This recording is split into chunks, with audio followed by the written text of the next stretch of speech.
5 seconds. 2. Our book today is It Came From Something Awful, How a Toxic Troll Army Accidentally Memed Donald Trump into Office by Dale Barron. This is from the introduction. On a warm summer day some 13 years ago, I found myself in the frigid air of Baltimore's Convention Center attending Octocon, a gathering of otaku superfans of Japanese media, mainly anime and manga. I didn't particularly like anime. I felt I was a little too old for the event. I'd attended a few times when I was in high school in the late 90s. Back then it had been held in a set of hotel conference rooms darkened to play obscure animation taped off Japanese TV. But in recent years, the crowds had grown big enough to require the city's largest venue. And the event had evolved, too, into an elaborate festival where otherwise isolated suburban kids came to bond over their favorite TV shows. And he goes through a fairly lengthy description of the convention center and whatnot. And he says, for this reason, entering into the cool, safe bubble of Octocon, where adolescents attempted to commune with the comforting kids' fantasy on the other side of the screen, felt slightly unsettling to me, though I couldn't put my finger on why. And at a certain point, wandering the triangle-shaped halls lined with wooden ships trapped in bottles, handing out flyers for my webcomic to teens dressed as rubber monsters, things started to get weird. Not for me then, I hardly knew what I was seeing then, but for all of us now. Years later, I realized I had become an indifferent witness to a turning point in history, a vast secret hinge upon which world events would swing. What did I see? Well, more of the same, kids in costumes. At the front of one room, there was a 15-year-old boy with a sharp chin, golden locks, and a baseball cap, going through a PowerPoint presentation that was a mixture of web statistics and lewd jokes mocking various types of pornography. These included many fan-drawn images of the boy himself, depicted as a curvaceous pink cartoon cat girl wearing white panties. As the increasingly silly Photoshop drawings slid by, the raucous crowd shouted words of encouragement, gearing up for the late-night techno dance party that would follow. Despite all the adulation, the boy seemed slightly ill at ease. The cap was slung a little too low, as if to disguise his eyes, and he let his friends at the table do most of the talking. This was one of the first meetings of the now infamous online message board, 4chan.org. The boy in the cap was the site's founder, Christopher Moot Pohl. In October 2003, bored and in need of porno, he had programmed 4chan on a whim to trade pictures of anime girls with his friends, but soon discovered thousands and eventually millions of other people wanted to use it. It seems ridiculous to say the site was important, but even more ridiculous is as important as already documented in the history books. In Alt America, David Newart wrote that the Nazi-worshipping alt-right began with 4chan, where people were talking online about Japanese anime. Few of these books, including Newart's, offer an explanation for how this could have possibly happened. How we got from anime otaku to the anime Nazis of 2016 and onward. How all of this resulted in internet weirdos marching with tiki torches and similar fantasy-themed costumes in Charlottesville in 2017. Of course, the kids in that room weren't Nazis, far from it. The last thing they wanted to do was discuss politics. And at that moment, I certainly didn't feel as though I was present for some great turning point in history. In fact, it seemed like I was confronting yet another moment of anti-history as the vast landscape of the American suburban nowhere land was imported into the convention center, a place that, in its expanse of smooth, clean carpeting, model ships, and big tumbling geometric shapes, felt a little like an infinite kids' rec room. The teens weren't trying to make a mark in the world, they were trying to escape from it by pantomiming discarded scraps of fiction. However, looking back, it all reads like some crazy premonition. As the microphone was passed from rubber dinosaur to trench coat mafia kid to sea witch to ask their curly-headed leader questions, the teens/monsters kept debating and joking about things called memes and trolls. In the mid-2000s, these terms were meaningless to anyone outside the room. But later they broke out of that room and saturated every inch of the world. And stranger still, from 2016 onward, memes and trolls became central concepts that obsessed political commentators. Almost overnight, the terms invaded the domain of world leaders and redefined the contests between them. Now there are Russian trolls, Facebook trolls, and of course the original 4chan trolls, all jiggling through the ether. Back then I was surprised to find that I knew what these terms meant. Before I encountered 4chan at Octocon, the site constantly popped up in my webcomics referral logs, the data that shows where people came from when they visit your site. When 4chan began, it wasn't all that different from other online message boards. It was a place to post content and talk to people on the internet. At the time, it imported a few innovations from Japanese sites, which accounted for some of its popularity. It was easy to post images, and following a Japanese custom, it didn't require the user to sign up for an account. Anyone could post under a default name, which eventually became the name of all 4chan users, Anonymous. But this hardly explained why it ballooned so rapidly, why almost as soon as it appeared, people began gathering to celebrate it. The book, It Came From Something Awful by Dale Byrne. And you probably have to do a pickup for Sean. Why is that? Look, I kind of did my intro. I'm thinking you're going to be 5 seconds. I can stretch it with music, so I'm good. Okay. You know, every day here on the Thom Hartmann Program, Louise and I and our team, Sean, Nate, Shira, Dave, Chase, Sue, Nigel, Ron, we all work to put together the very, very best show we possibly can. And there's an enormous amount of work that goes into the show. And one of the things that comes out of that is a lot of content, a lot of specific information that we go through and we dig out and, we want to share with you. And Sue puts that into our newsletter every week. And I think you will, if you don't already receive our newsletter, it comes in email every day, about an hour after we're off the air, or maybe a couple hours after we're off the air. And Sue goes through and pulls literally every link to every story that we talked about and puts it into the newsletter. It's free. We don't sell a list or anything. You complete safety and security. There's no charge. There's no nothing. Just, plug in your email address over at thomhartmann.com.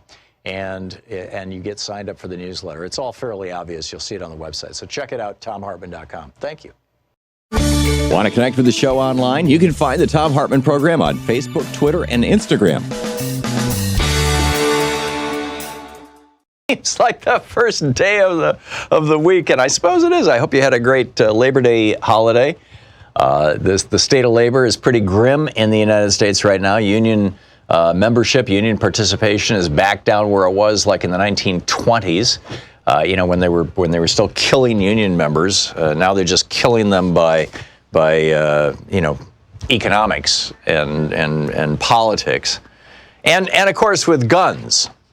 If this tweet has pretty much gone viral.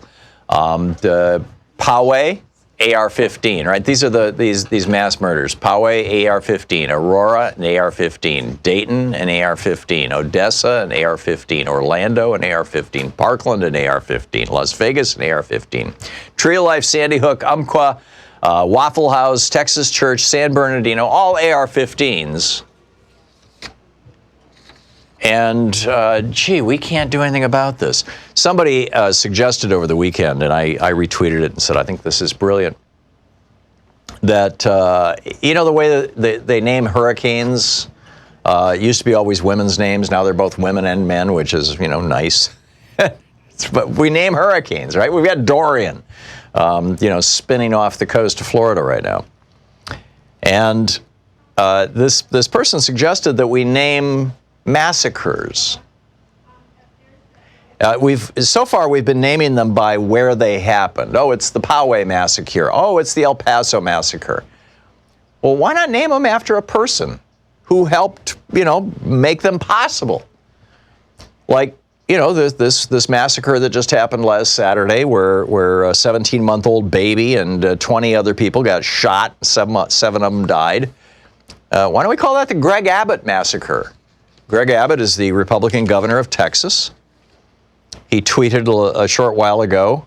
He tweeted an article from the Cron.com.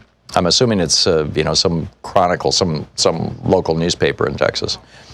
But in any case, the headline was of the article that Greg Abbott, the governor of Texas, retweeted. The headline was, Texas request to buy guns tops $1 million per year.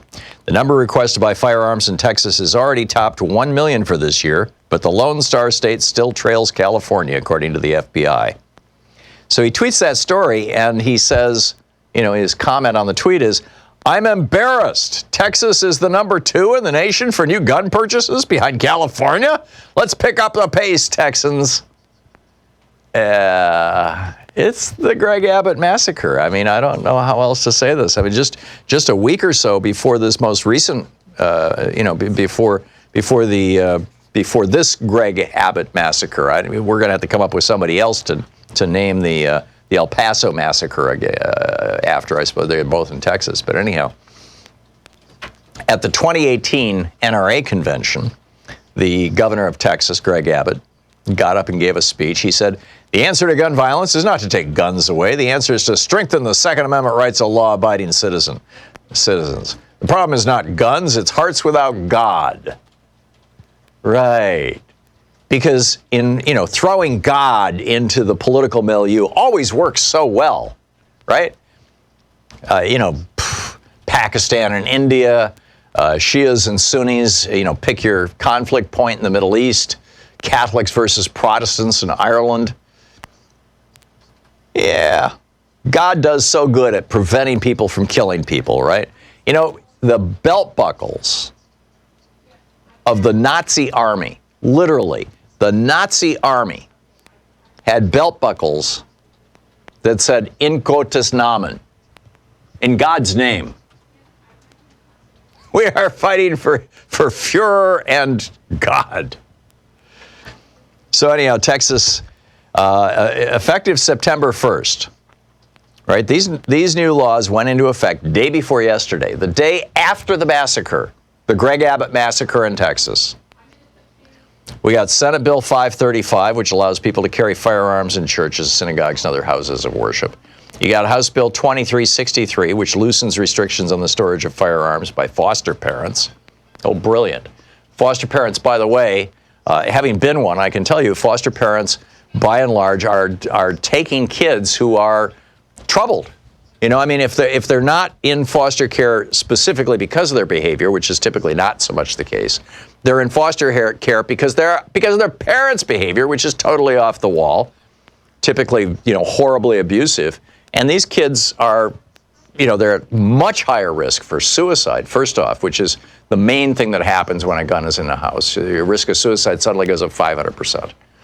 And secondly, they're at a high risk for accidental gun deaths or homicides. So, Greg Abbott and the Republicans in Texas said, well, that's cool. Let's just let's let foster parents have guns in their houses. Won't that be special? Let's let people carry guns into churches and synagogues and other houses of worship. House Bill 535. Yeah, right. So when somebody walks in, carrying a gun, you can't say, "Sorry, sir, you got to step outside." Instead, it's like, "Have a seat," and then they pull out the gun and start killing people, right? House Bill 1177 says that if there's a state of disaster, you don't need a permit to carry a gun. Oh, that's nice, right? So when there is a disaster, you know where this came from, this kind of legislation. It's white people imagining that during a disaster, this is the whole New Orleans thing, right? When black people were being shot as they tried to flee New Orleans by white people on the other side of the bridge. It's white people imagining, in their fevered imagination and their Fox News bizarre worldview, white people imagining that black people or Hispanic people are going to break into their houses and steal their food if there's an emergency, and they got to have guns. It's amazing. House Bill 121. These all went into effect day before yesterday in Texas. Allows people to carry handguns into an establishment that bans firearms. In other words, you used to be able to have a restaurant, a store, a bar, and put a sign up that said, basically no guns. Sorry. I mean, you could have the sign, but people can ignore it now. House Bill 302, which prohibits landlords from banning tenants and their guests from carrying firearms in lease agreements. House Bill 1143, that allows people to store guns in cars in school parking lots. Oh, that's going to work out real well. So, when your kid drives his new, your 16-year-old drives his new car or his old clunker to school, it's no problem. He can have a gun in the glove box. And if he gets seriously pissed off at the vice principal, well, hey, guess what's in the glove box? And that's kind of a companion piece to House Bill 1387, another piece of Texas legislation that Greg Abbott enthusiastically signed into law that took effect day before yesterday, the day after the most recent Greg Abbott massacre, that allows more armed marshals in Texas schools. No more psychologists, no more nurses, no more teachers, but we sure can't have cops in our schools, right? And this is all on top of the fact that Texas started out with the weakest gun laws in the country. Judd Legum did a great piece about this, by the way, over at popular.info. His newsletter, Popular Information, I subscribe to it. It comes out every weekday, and it's just brilliant. So there you go. Meanwhile, our media continuously miss the real news stories. I mean, the actual real news. I mean, as our children are being slaughtered by weapons of war that literally no other developed country on earth allows on its streets.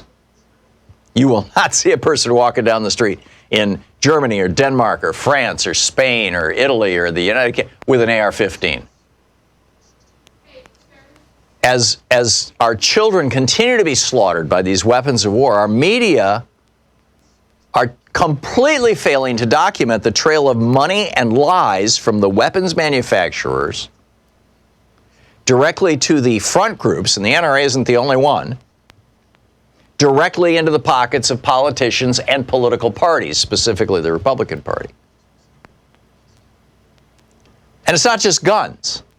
I mean, as climate change is cranking up hurricanes to the point where we're seeing, you see Trump over the weekend, I didn't even know we had level 5, category 5 hurricane. Oh, come on. This is like the third category 5 hurricane in the last, I think decade. But, Trump doesn't know anything. Oh, and Alabama, look out, Alabama. No, and then the National Weather Service says, no, Alabama, don't worry. Please, Mr. President, don't panic an entire state unnecessarily. And then Trump comes out and says, well, I still say it's Alabama. And this is because he, at his press conference when he was live on whatever day it was over this weekend, I think he meant to say Georgia, and I think he was just mixing up the geography in his head, because the path of the storm is going to go up the coast of Florida. And then, of course, there's a little tiny bit of coast of Georgia there. Savannah's on that coast, and then into South Carolina and North Carolina. But he said Alabama instead of Georgia. That's my guess. And now he's doubling down on it. It's bizarre. But anyhow, as climate change brings us more and more of these severe storms, our media fails to talk about the millions of dollars used by fossil fuel companies and petro-billionaires like the Kochs to control the narrative. I mean, almost twice as many, this is an amazing study that came out this weekend, almost twice as many climate deniers make it into major media as do serious scientists. Yet nobody's making the connection to big money. In fact, nobody's making the connection to climate change. You watch BBC or France 24, you watch the international news services, when they talk about extreme weather events, they always include a discussion of climate change. Here, never. Nobody's pointing it out. I mean, since Reagan ended the need for news organizations to actually report the news, this was the Fairness Doctrine, he did away with it in 1987. Since then, well, within a year, the news divisions of ABC, CBS, and NBC all came under within a year. They used to be standalone divisions.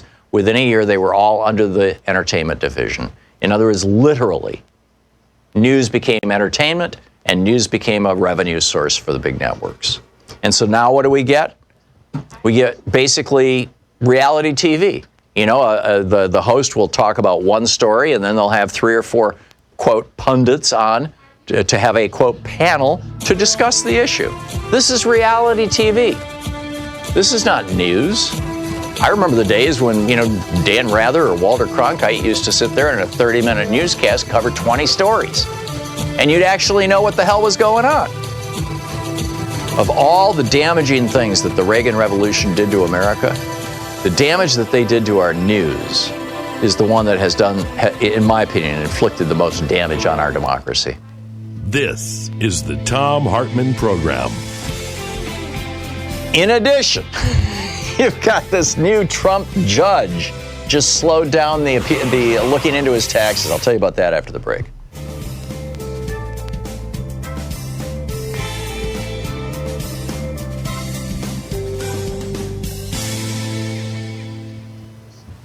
And welcome back. Boy, what a day, huh?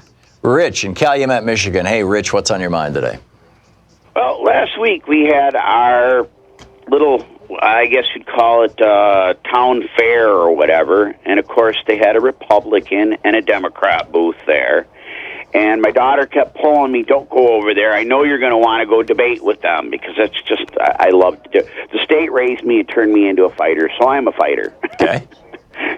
And I watched all these religious folks. You know, we have a large community of old apostolics, and they are going up taking pictures with this cutout of Trump. So I finally, when my daughter took off to go for the rides, I finally walked over and started talking to them a little bit, asking them questions. And, you know, they're like, oh, well, I'm doing better now because I got my tax break. And I goes, you know, that only lasts for about 5 or 6 years, and then that's gone. And the really thing that really got them was when I said, well, what do you feel about the environment? And that's when they bowed their heads in kind of shame and said, I don't think we have any time left. We've already crossed the precipice. And wait a minute. You're talking, this is the Republican booth? Guy? Hang on just a second. This is the Republican booth that you're talking about, Rich? Yes. And the Republicans who are, presumably these were just average citizens manning the booth, volunteering, and they said, yep. We're out of time for the environment? Yep. Whoa. They bowed their head, and they kind of, that was the one part. So is this their new excuse for doing nothing? Nothing? Is this their new excuse for doing nothing? It's too late to do anything, so what the hell? I'm kind of guessing. You know, a lot of them think that Jesus is going to come and save them, man. And I'm like, oh, man. Show me anywhere in the Bible. I'd just like to see one thing that says, where's the rapture? Where is this going to happen? And when? And they get all quiet, like I said, and they bow their head in shame. Incredible. So, who were the people manning the booth? They're just your average, I'm guessing, you know, Republican. A lot of them, I'm guessing, were old apostolic Lutheran because that's what the majority, and they were all running up, you know, they're young children because they have lots of them because they don't believe in birth control. And they're taking pictures with the Trump cutout. Right. And I just, you know, like I said, I couldn't resist. I had to go and talk. Yeah. And I confronted them on a number of issues, and, you know, they had a few arguments with some of them, and when it came to the climate, they just, like I said, they just bowed their head in shame. I mean, that's the best way as I can put it. You know, they had this almost terrified look on their face, like, we know that it's over. Well, maybe they think that I mean, you know, it does say, I'm not remembering exactly where, but you know, the deal that God made with Noah was that the world would never be destroyed by water. The next time it would be fire. And, you know, there's some reference to that in Revelation. So maybe they think that these are the end days. I mean, maybe they're even, you know, thinking, oh boy, you know, it's like the world gets destroyed by fire, then Jesus returns and we all get resurrected from the dead. I'm constantly talking to, I've got a number of neighbors that are religious, you know, and I ask these questions. Yeah. You know, where do you get your information from that says that you're not going to live through a so-called tribulation? You're not going to live through, you know, well, you know, we heard it from our pastor. Well, where does it say it in the Bible, you know? And they have no answers. That's a tough one. Rich, thanks a lot for the call. Fascinating. Thanks for watching Free Speech TV, too. We'll be right back.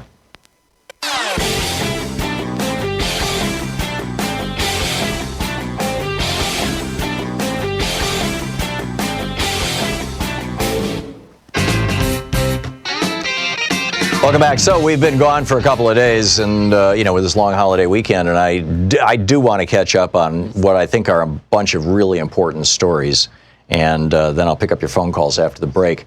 The law back in the 1920s or 30s, I think it was the 20s.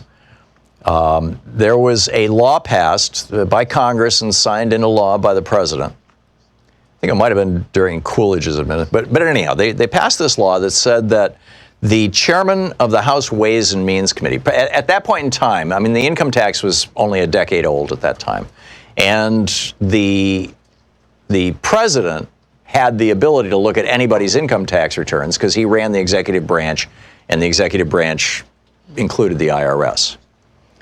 And that was just accepted. But Congress did not have that right. And there were some questions, right? I think this might go back to the Teapot Dome scandal. I'll have to look it up. But whatever it was, Congress passed a law that said that one guy in the House of Representatives, or woman, the chairperson of the House Ways and Means Committee, that one person has the right, without condition, without excuse, they don't need to come up with a reason, they simply have the right to see the tax returns of anybody in the United States, which includes the president. They can get anybody's tax returns. That person is Richard Neal. Richard Neal is a real low-profile guy, and he asked for the tax returns. He sent a letter to the IRS and to Steve Mnuchin, the Secretary of the Treasury, saying, you know, per this law, please send us Trump's tax returns. And, of course, Trump sued and said no. So Richard Neal and the Democrats went to court and said, please enforce the law. And they got before this judge, Trevor McFadden. Now, Trevor McFadden is a young guy. He's a Federalist Society right-wing nut. He was put on the court by Donald Trump about a year ago. He's a U.S. District Judge out of D.C. And he could have said, yeah, sure, this is the law. Hand over the tax returns. It would have been uncontroversial. But there was this guy, this 80-year-old guy, his name is Dwayne Morley Cox, who filed a friend of the court brief, a motion to intervene in this case, saying in his brief, he said that if Trump gets distracted by having to turn over his tax returns and Iran starts misbehaving, and this is a quote from what this guy filed with the court, but then the Iranians might have escalated matters and we could be in a military situation which affected oil deliveries throughout the world and resulting military consequences with their attendant negative impact upon the economies of many nations, including the United States. This is if Trump gets distracted by the IRS having to turn over his tax returns, even though he has nothing to do with the process. So and in fact, Trump's lawyers said, we don't care about this guy, this Cox guy. He doesn't even have standing here. Ignore him. But the judge said, Judge McFadden said, well, we have to listen to what Mr. Cox had to say. And we have to determine whether he should be allowed to intervene. So probably we will rule on whether or not the House Ways and Means Committee gets Trump's tax returns after the election. Why this isn't the top story in the news, I don't know. I mean, it's mind-boggling. Particularly with this story out there, Lawrence O'Donnell has not walked the story back. He simply apologized for reporting it, that Trump's loans were co-signed by oligarchs. You're listening to the Thom Hartmann Program. Call 202-808-9925. It's all very, very weird. Anyhow, I'll pick up your phone calls after the break. We'll be right back.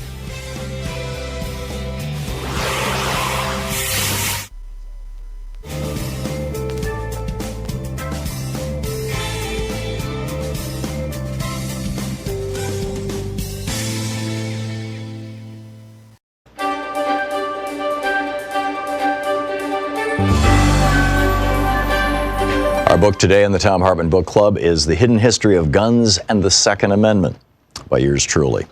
This is from Chapter 1, The Unholy Alliance of Racism, Genocide, and Guns. In Isaiah 14:21, the Lord tells Isaiah, "Prepare for his sons a place of slaughter because of the iniquity of their fathers." It's a variation on the old story of karma and seems in a very real way to be playing out today in the United States. America is facing an epidemic. Public health officials use that word of gun-related suicides, accidents, and even homicides and police killings. That epidemic has grown worse in the past decade, largely because the number of guns in America has increased, in large part because of the racial fears of white men who have bought guns in record numbers for 8 years during the time in office of America's first black president. A landmark 1999 study from researchers Franklin Zimmerman and Gordon Hawkins showed that the main correlation, far surpassing mental illness, socioeconomic status, or race, that could be defined as causal in predicting the rates of gun deaths is a simple number: the number of guns distributed among society. In the 30 years since that study, Zimmerman and Hawkins' results have been replicated and reanalyzed dozens of times. As the American Academy of Pediatrics said in a release published in AAAS's Science magazine, quote, new research shows dramatic differences in the number of children hospitalized and killed each year in the U.S. from firearm-related injuries based on their state's gun legislation, even after adjusting for poverty, unemployment, and education rates. It found twice as many pediatric firearm deaths in states with the most lenient gun regulations compared to states where gun laws are strictest, end quote. They added that this is a critical issue for children, quoting Stephanie Cho, MD, the lead author of the abstract, quote, firearm-related injuries are the second leading cause of death among children in the United States, but we found a clear discrepancy in where those deaths happen that corresponds with the strengths of states' firearm legislation. In states with lenient laws, children die at alarmingly greater rates, end quote. And unsurprisingly, America not only has unusually lenient gun laws, but also has more guns in civilian hands than any other country in the world. America has a bit more than 4% of the world's population, but holds almost 50% of all the guns in civilian hands worldwide, more than 390 million guns. And the more guns a society has, the more gun deaths it will experience. The NRA and their army of lobbyists have been quite successful in making this happen. During Obama's presidency, there was a steady and hysterical drumbeat of articles, emails, and political proclamations by so-called pro-gun politicians and think tanks, suggesting that Obama was preparing to take away everyone's guns at any minute. There was even a subtext embraced by the hard right that he wasn't going to stop there. After disarming white Americans, these folks said, Obama was going to intern them in otherwise unused FEMA camps. Flipped-out gun owners were repeatedly arrested during the Obama years trying to break into retired or temporarily vacant military facilities and toxic waste sites, looking for evidence to prove that Obama was, in fact, preparing the modern-day version of the World War II-era Japanese internment camps. White supremacy was the founding notion of this nation. White Europeans thought themselves so superior to the human beings they met here in 1492 that Columbus himself became the first North American slaver, shipping Taino Indians back to Spain as slaves to the royal family. A slave is as good as gold, Columbus wrote for the king and queen. Europeans in the Americas then stepped up that game into a hemisphere-wide campaign of racial genocide, pulling off the largest multi-generational mass murder in the history of the world. In the midst of that effort, they also created the legal mechanisms necessary to define and legally regulate slavery, and even built those systems into America's founding document, the Constitution. America was birthed in slavery and genocide, and both needed guns. It was the superior weaponry of guns that gave the European settlers a massive advantage over the bow and arrow-equipped Native Americans, and it was the raw power of widespread white ownership of guns in the South that propped up the institution of slavery for hundreds of years. Without guns, neither would have been possible, or at least neither would have been as easy as they were to pull off. And now, after centuries of guns being used to kill off and keep down people of color in America, those same guns are creating a terrifying epidemic of gun-facilitated violence, from public schools to private homes and public concerts. It's enough to make one think that Isaiah was onto something. Chapter 2, The Sanitized History of America. The United States' expansion and conquest in the late 18th century through the 19th century and into the 20th century is a history written by white men, inked in the blood of Native Americans, and built on the broken and bloody backs of enslaved people brought here from Africa. From 1791, when the Bill of Rights went into effect, until the end of the Civil War, the Second Amendment protected the rights only of white men to own guns. This is simply because until the ratification of the 14th Amendment, states determined who was recognized as a person protected under the Constitution. Initially, in most states, that meant that white men who owned land and paid taxes were the only people considered full citizens under the Constitution. In the South, white men with guns formed slave patrols to control slaves and formed posses to hunt escaped slaves. The book, The Hidden History of Guns and the Second Amendment. Want to connect with the show online? You can find the Thom Hartmann Program on Facebook, Twitter, and Instagram.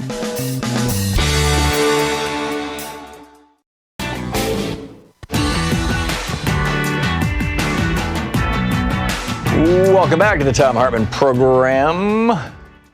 Oh, just a heads up, by the way, Boris Johnson, the Prime Minister of the UK, who had a one-vote majority in Parliament and is trying to drive his country right straight into a hard break from the European Union with no safety net, which has got a lot of people in the UK quite freaked out.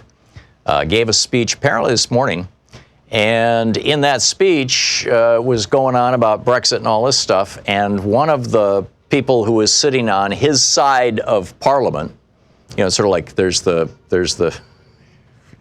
parties, sit with each other, right? This guy gets up and walks over to the other party. He says, "Okay, screw this. I'm out of here." Philip Lee was the guy, and he was sitting with the Tories, and he got up and walked over and sat down with the Liberal Democrats, which meant that Boris Johnson, the Prime Minister, literally lost his majority in Parliament. So this story is going to get more interesting as time goes on. Keep an eye on it. So, all that said, let's pick up your phone calls here. Tim in DeKalb, Illinois. Hey, Tim, what's up? How you doing, sir? I definitely want sensible gun laws, and sitting right next to me is the hidden history of guns and the Second Amendment.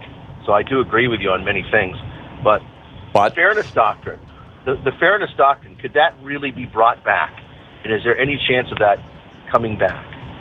Well, what the fairness doctrine is widely misunderstood.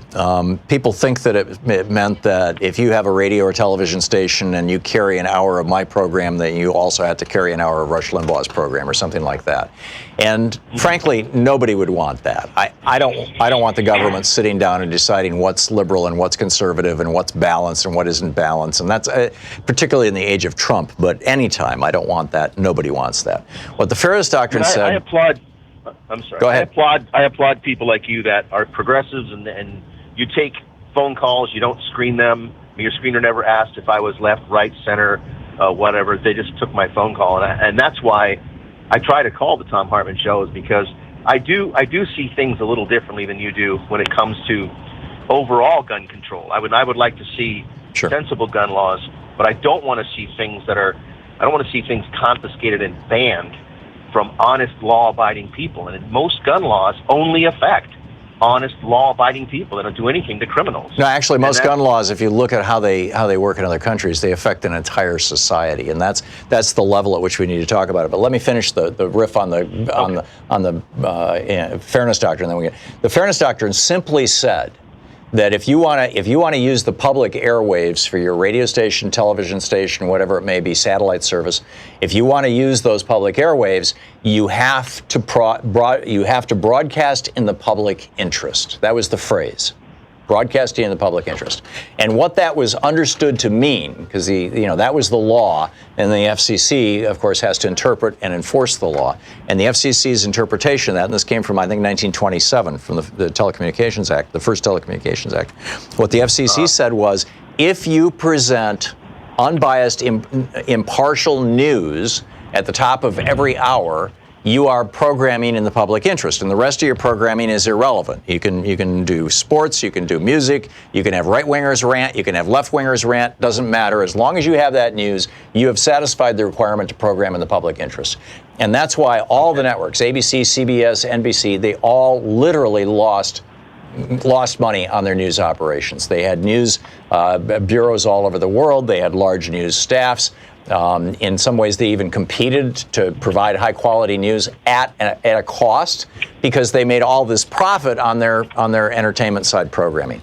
So when Reagan did away with that, what happened was all three networks within a year had moved their news division under their entertainment division and had stopped, and over the course of the next 5 years or so, basically stopped doing news. They cut back their bureaus all over the world. They laid off tens of thousands of reporters cumulatively and all that kind of stuff. So to gun laws, Tim. Okay. All right. So here's my pitch, and you can respond to this. I don't understand. We all agreed a long time ago that fully automatic weapons, which are clearly weapons of war, have no place on our streets. We all agreed a long time ago that shoulder-fired, missiles, bazookas, things like that, had no place on our streets. We all agreed a long time ago that even little hand grenades that you could conceal in the pocket of your coat have no place on our streets.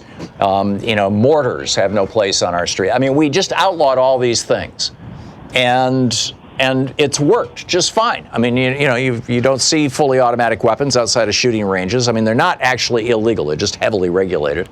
You don't see, That's true. Yeah, and you don't see any of these other weapons, outside of the military, and we're all the safer for it. And in countries where they don't have these laws, like Iraq and Afghanistan, you've got serious problems. So why not simply extend that logic to any magazine that will hold over 10 rounds, and to any weapon that can fire on a semi-automatic basis, that doesn't have to be cocked or at least double action. I mean, why not simply say these kinds of things, what I just described, were not designed for hunting, they were not designed for sport use, although they can be used for sport. I've shot all these things. I've shot Thompsons. I've shot Uzis, as a sports shooter. But they weren't designed for that. They were designed to kill people. And so let's get them off our streets. If somebody really wants to shoot an Uzi, let them go to a shooting range and rent one. Or an AR-15 for that matter. What's wrong with that? Well, I would have to say that I own an AR-15, and I do own it for sporting purposes. Now, I don't have major problems with people asking me, why do you want an AR-15? Because when I look at Texas, for instance, I see 144 people a day moving into Texas. With all those open gun laws, you have people from all over the country, and especially from California, moving to Texas. And there has to be a reason. They're not all stupid. I mean, they're not all people that don't know that those gun laws are, Texas is a very open gun state. But then again, California just kind of basically proved your point in the fact that California does have strict gun restrictions, 10-round magazines. You can own the AR-15, but it has to be devoid of its military looks, its military design. Yeah, well, see, I don't think they go far enough. But your AR-15, Tim, I believe it fires supersonic rounds, right? Well, I mean, a 22 long rifle is a supersonic round. No, that's subsonic. No, unless you're really jacking your ammunition. No, Tom, it's called standard round. Standard 22s are 1,100 feet per second or less. 1135 and above are supersonic. Right. And all 22 long rifles for hunting, every 22 long rifle. Okay, my point was that if you look at the kind of damage that is done to a human body by a 22 long rifle round versus an AR-15 round, the AR-15 round is going to be radically worse. And you're far more knowledgeable about the nature and types of the various kinds of ammunition than I am. But my point is that I want to reach out. If you're using these, if you're saying that you have to have an AR-15 for sport, then respectfully, I'd say you're not much of a sportsman. I mean, this is why we have why we have duck loads. Right. I absolutely give ground I honor your honesty. Okay, I mean, if you Google "honesty must be honored," you'll see that that's basically how I live my life. And I do agree that your side of the gun control debate is logical and reasonable. I don't see it as confiscating my guns. I just see it as somebody that says, "Why do you need this?" And I have to come to terms with the fact that we live in a society, a Republican Democratic society, where you can win the day. And what am I going to do if you win the day? I'm not going to fight you. I'm not going to do anything radical. I'm going to comply with the laws. You sell the AR-15 and you buy a Winchester, buy an actual sporting rifle. as opposed to a weapon of war. But if I buy a Winchester, let's just say it's a 30-30 or a 35 Remington, that actually probably has more foot-pounds of energy than an AR-15 at 200 on an individual yards. shot, but you're not going to get 30 rounds out of it. No, but I mean certainly. And it's those 30 rounds. That's why these shootings are so incredibly efficient. I don't think I have an argument for that other than honest people should be treated honestly. And this is the first time in my life I've ever seen people marching to take away constitutional rights. First time I've ever seen that. It's alarming. You're defining.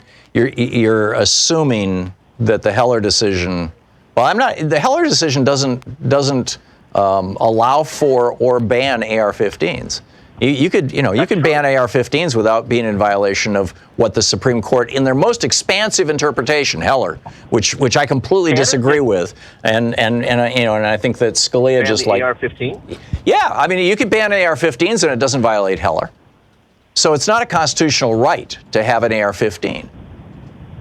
No, but it is a constitutional right to own and bear firearms. Well, it is under Heller, and I'm not saying we should overturn that. My proposal is A, get weapons of war off the streets, and B, license guns the way we license cars. Cars can kill people. They're not designed for that like guns are, but they can kill people, and that's why we started this three-part system of you must prove that you know what you're doing. You get a driver's license, you pass a written and actual test, number one. Number two, you have it registered from the time it's made until the time it's destroyed, so we always know who's responsible for this thing that can kill people. If you register it, you're going to come and take it, though. Registration has always been used to confiscate. Nobody has come and confiscated my car. Nobody has come and confiscated my house. I mean, that's a nonsense argument, Tim. If you have a registered weapon which is legal, I would think that you would want every gun to be registered so that if your gun ever gets stolen and used in a crime, you're absolved of responsibility because you reported it. And then number three, liability insurance. I actually agree with you. On number two. I think that when I purchase a gun, it should absolutely be marked with my name on it. The owner of this gun is now Tim, and my middle name and last name. Okay, right. That should be on that gun. I have no problem with that. Well, there's already a serial number. Guns are required to have serial numbers if they are imported into, manufactured in, or sold in the United States. So you've already got a serial number. It's just like a VIN number. The manufacturer has a record of where that serial number, where that particular gun went until the point of sale, at least the point of wholesale sale. And I'm simply saying track that to the point of retail sale, just like we do with automobiles. And this fear that the government's going to come and take it away because they now know. I mean, if the government wants to know if you've got a gun or not, they'll find it out really fast. True, but the Democratic politicians right now running for president said that I'm going to come and get them. I'm going to ban these things. We're going to do buybacks. If you don't sell them... Yeah, Beto O'Rourke is out there. He's saying, the weapons of war shouldn't be on the streets. He's not saying I'm going to come and get them. He's going to say we're going to buy them back, which is a hell of a lot more than we did for Thompson machine guns in 1935. When we outlawed... And if I don't sell them, you're going to come get them. If you don't sell them, I become a felon. Think about what you're doing. I mean, that's just... We've already done it, Tim, and it worked just fine. When you had, during Prohibition, when Tommy guns became a real problem, when you had all this huge waves of crimes, going on, and people were shooting up, bars and restaurants and each other and everything else with Tommy guns. Gang members were, yes. It wasn't gang members. It was John Dillinger. It was bootleggers. Most of these wars had to do with selling alcohol because it was illegal. And I don't like being compared to those people. I'm not trying to compare you to them. My point is, what we did was we said, okay, fully automatic weapons, now you've got to get a license from the ATF to have them. If you don't have the license, then you can't have the gun. And what happened was, over the course of the next generation, because it really wasn't until the 1950s or thereabouts, that those guns basically worked their way out of our society. People had them. They had them for decades. Nobody showed up at their door to kick the door in. But when they died and the gun got passed along to their kids said, hey, wait a minute, this is illegal. And they turned it in, destroyed it, or did whatever they could to get rid of it. It's just... I'm going to write a critique on your book on my website. I'm going to read it through. I'm reading it through for the second time, so I don't become knee-jerk reactionary. And I'm very, very proud to be talking to you. Thank Okay. you extremely. Tim, Very thanks a lot for the call. Tweet me your review. Good to Got hear it. from you. Thanks. We'll be back. You're listening to Thom Hartmann. Visit thomhartmann.com for audio and video archives. It's 48 minutes past the hour. Back with more of your calls in just a moment.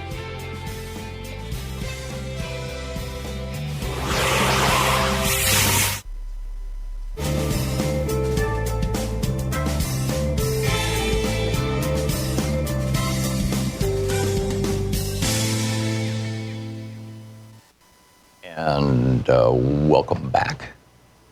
Let's see here. Jared in Downingtown, Pennsylvania. Hey, Jared, what's on your mind? I just got back from Gettysburg, Pennsylvania yesterday, Tom. Mm-hmm. I was visiting the battlefield, the Gettysburg Museum, the Eisenhower National Memorial House, and it was a very fun experience, very, very interesting, a lot of history, and do you know how many Union soldiers died in Gettysburg? No, I don't.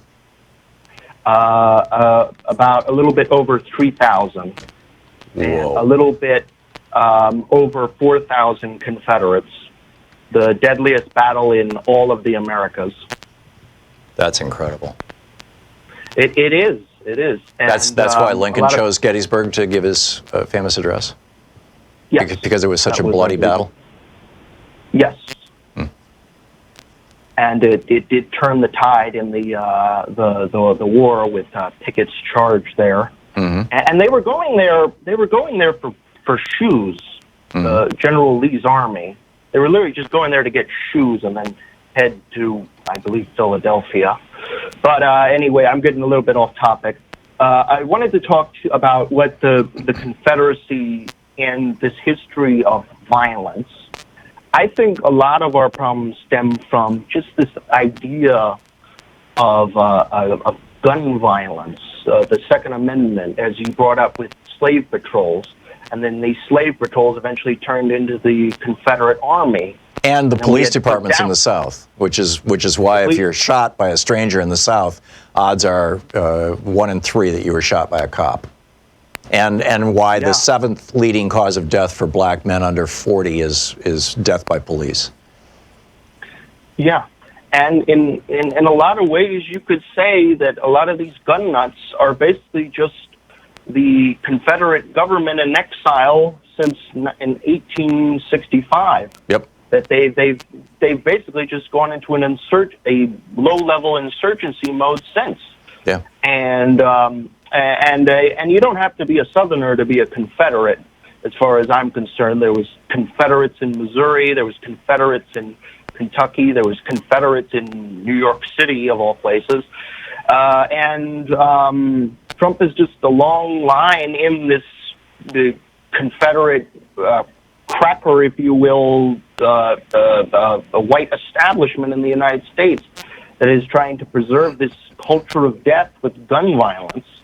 Yeah. And we have to do something about it. We really do. We can't be having assault weapons on our streets and semi-assault weapons, too.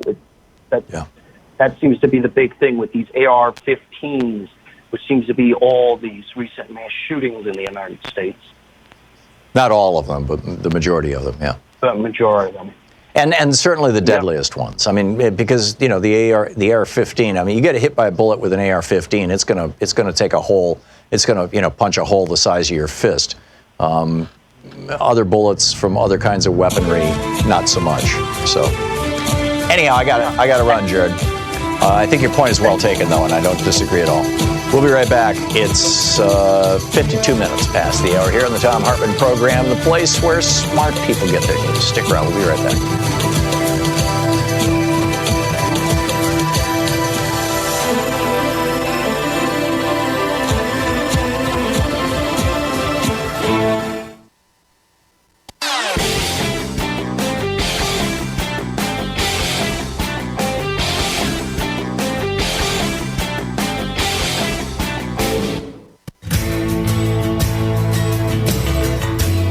Welcome back. Thom Hartmann here with you. Kenneth in Pahrump. I know I'm mispronouncing that, Nevada. Hey, Kenneth, how do you say the name of your town? I've been there. You did it just right, Pahrump. Oh, okay, great. So what's up? I heard you talking about the AR-15, and I just got interested. And I was in the military for 13 years, and had marksmanship ribbon for the AR-15. Mm-hmm. And or the military version thereof. I don't think it's AR. It's something else. Oh yeah, I'm sorry, M16. Yeah, M16. Yeah. So I just wanted to say that. Yeah, it does what it was designed to do real well, which is to kill people at no more than 100 yards, Right. With its equipped sight, But otherwise, I was talking about muzzle velocity, and I was just trying to look it up. But I think that it has about a 4,000 foot per second muzzle velocity. Wow, that's supersonic. The M16 does, and it uses the same round bullet as the AR-15. It's one of the highest velocity muzzle velocity bullets there is. About the only thing higher is like a 22 Swift. Okay. But I think that's correct. It might not be. I was looking it up, and I haven't found it before you got me. But I wanted to talk about gun control, too, and what I think about gun control. Go for it. I'm an old man, and I'm a proud gun owner. And I think that people who want to own guns should be licensed by the state, just like people who want to drive cars. That's my argument. And not just a license to shoot, but a proficiency test by the state for each and every weapon that the person wants to shoot. Right, just like we have with cars. Just like you have with various types of cars, trucks, vehicles, motorcycles. You get a license. You get a different kind of license. You get a different kind of license for a motorcycle or for a big rig or whatever it may be. Yeah, absolutely. Yeah, you get your license stamped for revolver, automatic pistol. Every class of gun you want to shoot, you got to get that sucker stamped. Then on top of that, they got to have liability insurance, just like you got a car. Yeah. Yeah, I think it's crazy that if Adam Lanza, the guy who shot up all those children at Newtown, if he had mowed them down in a crosswalk, with the same intent, driving a car, a big car, trying to kill kids, Geico would be writing a check for $1 million to each one of the families. But because he shot them with an AR-15, nothing. And the Republicans passed a law that says that the families of those kids cannot sue the manufacturers. So there's no liability anywhere. Well, I think if people want to shoot guns like that, they ought to go in the military. And otherwise, no ownership on the street. I got a little I got 22 Magnum bolt action, beautiful little gun. Mm-hmm. But it's not a stupid-looking, toy-looking thing, Yeah. I hate that style. And, that's about all I had to say. Okay. Well, you said it very well, Ken. First time I caught the show, and I'm just so sick and disgusted with the situation in this nation and with the Republican Senate. The Republican Senate is a crime. They are an organized crime. Yeah, well, this is Massacre Mitch, and he also doesn't want to fix our voting machines, so that makes him Moscow Mitch as well. And he apparently he was complaining to Hugh Hewitt, one of my colleagues on the radio this weekend, that he doesn't like being called Moscow Mitch. Poor Moscow Mitch. Kenneth, thanks for the call. It's great to hear from you, and thanks for watching us there in Nevada. We'll be right back. It's hitting the top of the hour. Stick around.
book today is The Hidden History of the Supreme Court and the Betrayal of America by a guy named Thom Hartmann. This is from the introduction, A Rebellion Against Monarchy. And it opens with a quote from Abraham Lincoln. The candid citizen must confess that if the policy of the government upon vital questions affecting the whole people is to be irrevocably fixed by decisions of the Supreme Court the instant they are made, then in ordinary litigation between parties and personal actions, the people will have ceased to be their own rulers, having, to that extent, practically resigned their government into the hands of that imminent Supreme Court tribunal. It's from his first inaugural speech, explaining why he was refusing to recognize Dred Scott. From the time Americans wake up in the morning throughout their days, work or play, right through a full night's sleep, everything they do, touch, ingest, breathe, and use has been touched in one way or another by the Supreme Court. Food, drugs, transportation, clothes, furniture, roadways, water, septic, electricity, everything in modern life is regulated in some way, either in manufacture, distribution, sale, or use. And those regulations are allowed or disallowed ultimately by the U.S. Supreme Court. At home and in the workplace, Americans' lives are regulated by the Supreme Court also, whether there can be a minimum wage or unemployment insurance, how much power employers have over labor unions and employees, whether consumers can sue when harmed by products or corporate actions, and how far police and other agencies can go in prosecuting, or sometimes persecuting, individuals or entire groups of people. The court determines and defines the limits of your right to protest and your right to a free press. It has final say in everything from taxation to regulation, from public space to private space, from contraception to marriage. Both directly and indirectly, the court determines how wealth can be earned, accumulated, and disposed of. It decides how far the rich can go in exploiting the poor and working people, and whether working people can fight back. Meanwhile, America has ended up, mostly since around 1980, with one of the most corrupted political systems in the developed world, with billionaires and big corporations literally writing legislation to benefit themselves, from the federal to state to local levels. As Tim Wu wrote for the New York Times in March 2019, quote, about 75% of Americans favor higher taxes for the ultra-wealthy. The idea of a federal law that would guarantee paid maternity leave attracts 67% support. 83% favor strong net neutrality rules for broadband, and more than 60% want stronger privacy laws. 71% think we should be able to buy drugs imported from Canada, and 92% want Medicare to negotiate for lower drug prices, end quote. Yet Congress as a whole has not even once seriously considered any of these things in decades. The reason, quite simply, is literally billions of dollars of politically poisonous cash flowing from corporations and ideologically motivated billionaires into the bloodstream of our body politic. And it wasn't Congress or any president in history who changed laws to make this possible. It was the Supreme Court. Right now, and throughout much of U.S. history, the ideological makeup of the U.S. Supreme Court has had little resemblance to the political makeup of our nation. In 2019, for instance, solid majorities of Americans supported a woman's right to access abortion and birth control, voting rights, a national health care system, well-funded public schools and free education through college, higher taxes on corporations to pay for infrastructure, and an expanded social safety net, and regulation of corporate behavior from pollution to banking. These are issues that enjoy majority support from working Americans and American communities, but not from corporate America or America's billionaires. As this book shows in parts 1 and 2, the court has historically almost always sided with the wealthy, the powerful, and the corporate against the poor, the weak, and the individual. In many cases, these decisions have struck down laws passed by Congress and signed by the president, a process called judicial review. This book answers the core questions about the Supreme Court's decisive role in determining the fate of the planet. Why did the framers create the Supreme Court? What is judicial review, and how does it make the Supreme Court what Thomas Jefferson, post-1803, called a despotic branch? How does the history of the U.S. Constitution explain the court's frequent decisions in favor of the wealthy and corporations? When has the court sided with popular opinion, and how have people successfully challenged the court in the past? How did a 20th century coalition of businesses and billionaires seize control of the American government, including the Supreme Court? And why is this now a planetary crisis? Most important, what can Americans do about all this? In the beginning, there were those among the founders and framers of the Constitution who didn't mean for the court to have this much power. Thomas Jefferson was among them. Part 1 of this book dives into the philosophies that guided the men who drafted the Constitution. It also shows how in 1803, the Supreme Court set itself above Congress and the president with the power to review, strike down, or rewrite laws based on its own lone interpretation of the Constitution. Importantly, the framers of the Constitution gave no consideration to the rights of nature or even of the environment, other than its sheer productive potential to enhance the wealth of the nation. Instead of the environment, when the Constitution was written in the summer and fall of 1787, the new thing in political circles was the idea of property rights for commoners, which had only clearly been articulated outside of the realm of royal prerogatives during the previous few centuries. John Locke wrote in his 1689 Two Treatises of Government that the main purpose of government was to make sure that, quote, no one may take away or damage anything that contributes to the preservation of anyone else's life, liberty, health, limb, or goods. It's The Hidden History of the Supreme Court and the Betrayal of America by Thom Hartmann. You know, every day here on the Thom Hartmann Program, Louise and I and our team, Sean, Nate, Shira, Dave, Chase, Sue, Nigel, Ron, we all work to put together the very, very best show we possibly can. And there's an enormous amount of work that goes into the show. And one of the things that comes out of that is a lot of content, a lot of specific information that we go through and we dig out and, we want to share with you. And Sue puts that into our newsletter every week. And I think you will, if you don't already receive our newsletter, it comes in email every day, about an hour after we're off the air, or maybe a couple hours after we're off the air. And Sue goes through and pulls literally every link to every story that we talked about and puts it into the newsletter. It's free. We don't sell the list or anything. You complete safety and security. There's no charge. There's no nothing. Just, plug in your email address over at thomhartmann.com. And you get signed up for the newsletter. It's all fairly obvious. You'll see it on the website. So check it out, thomhartmann.com. Thank you. Want to connect with the show online? You can find the Thom Hartmann Program on Facebook, Twitter, and Instagram. The book, The Hidden History of Guns and the Second Amendment.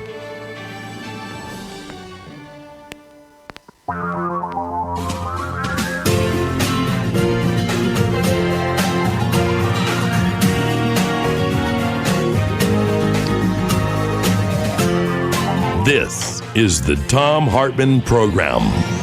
And welcome back. We've been talking about, we've been talking about the Greg Abbott massacre down in Texas and all these other situations attendant to it.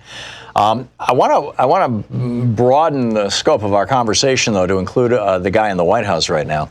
And one of the things that I found just fascinating, the New Yorker, NewYorker.com is their online presence, the magazine, the New Yorker, just published literally this morning a piece by Susan Glasser titled Trump's Wacky, Angry, and Extreme August. And she points out that, the previous August, he tweeted 200 and some odd insults during the course of the month. This time it's something like 600, over 600.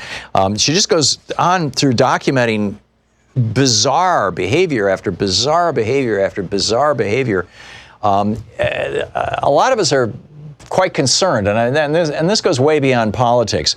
And in fact, 27 psychiatrists in the United States contributed to a book, The Dangerous Case of Donald Trump, 27 psychiatrists and mental health experts assessed the president, that was edited in part by Dr. Bandy X. Lee. Dr. Lee is a forensic psychiatrist, internationally recognized expert on violence, is at the Yale University Medical School, an assistant clinical professor there, and co-founder of the World Mental Health Coalition, and as I said, editor of this book. DangerousCase.org, by the way, is the website for the book, and Dr. Lee's Twitter handle is Bandy, B-A-N-D-Y, X, Lee, L-E-E-1. Dr. Lee, welcome to the program. Hello. Thank you for having me. Thanks for joining us. So, first of all, if you could address, and I've had this conversation with Justin Frank, a psychiatrist at Georgetown University Medical School, a few times. There's this debate going on within the psychiatric, psychological, psychotherapeutic community about the possibility of diagnosing somebody that you don't know and you've never met, or B, the advisability of that, or the advisability, or the ability to do it. And the argument that I've made, and that Dr. Frank has made as well, is that when you have a person with a comprehensive public record, literally going all the way back to their childhood, somebody where you really know what's, or at least you think what their history is, that and you compare that to the first, few hours or first few sessions anyway, where you're meeting a brand new patient or a client, and they're trying hard to impress you and basically feeding you BS. It's actually easier to diagnose somebody with this kind of comprehensive public record than it might be somebody sitting across the table from you, or at least as easy, and that diagnosis may be as valid or perhaps even more valid. You want to weigh in on that debate first, and we can get that out of the way, and then we can talk about Donald Trump? Yes, absolutely. One of the reasons why I've been upset with the American Psychiatric Association is the promulgation of misinformation, basically supporting the misconceptions that the public has. In other words, we do not always diagnose.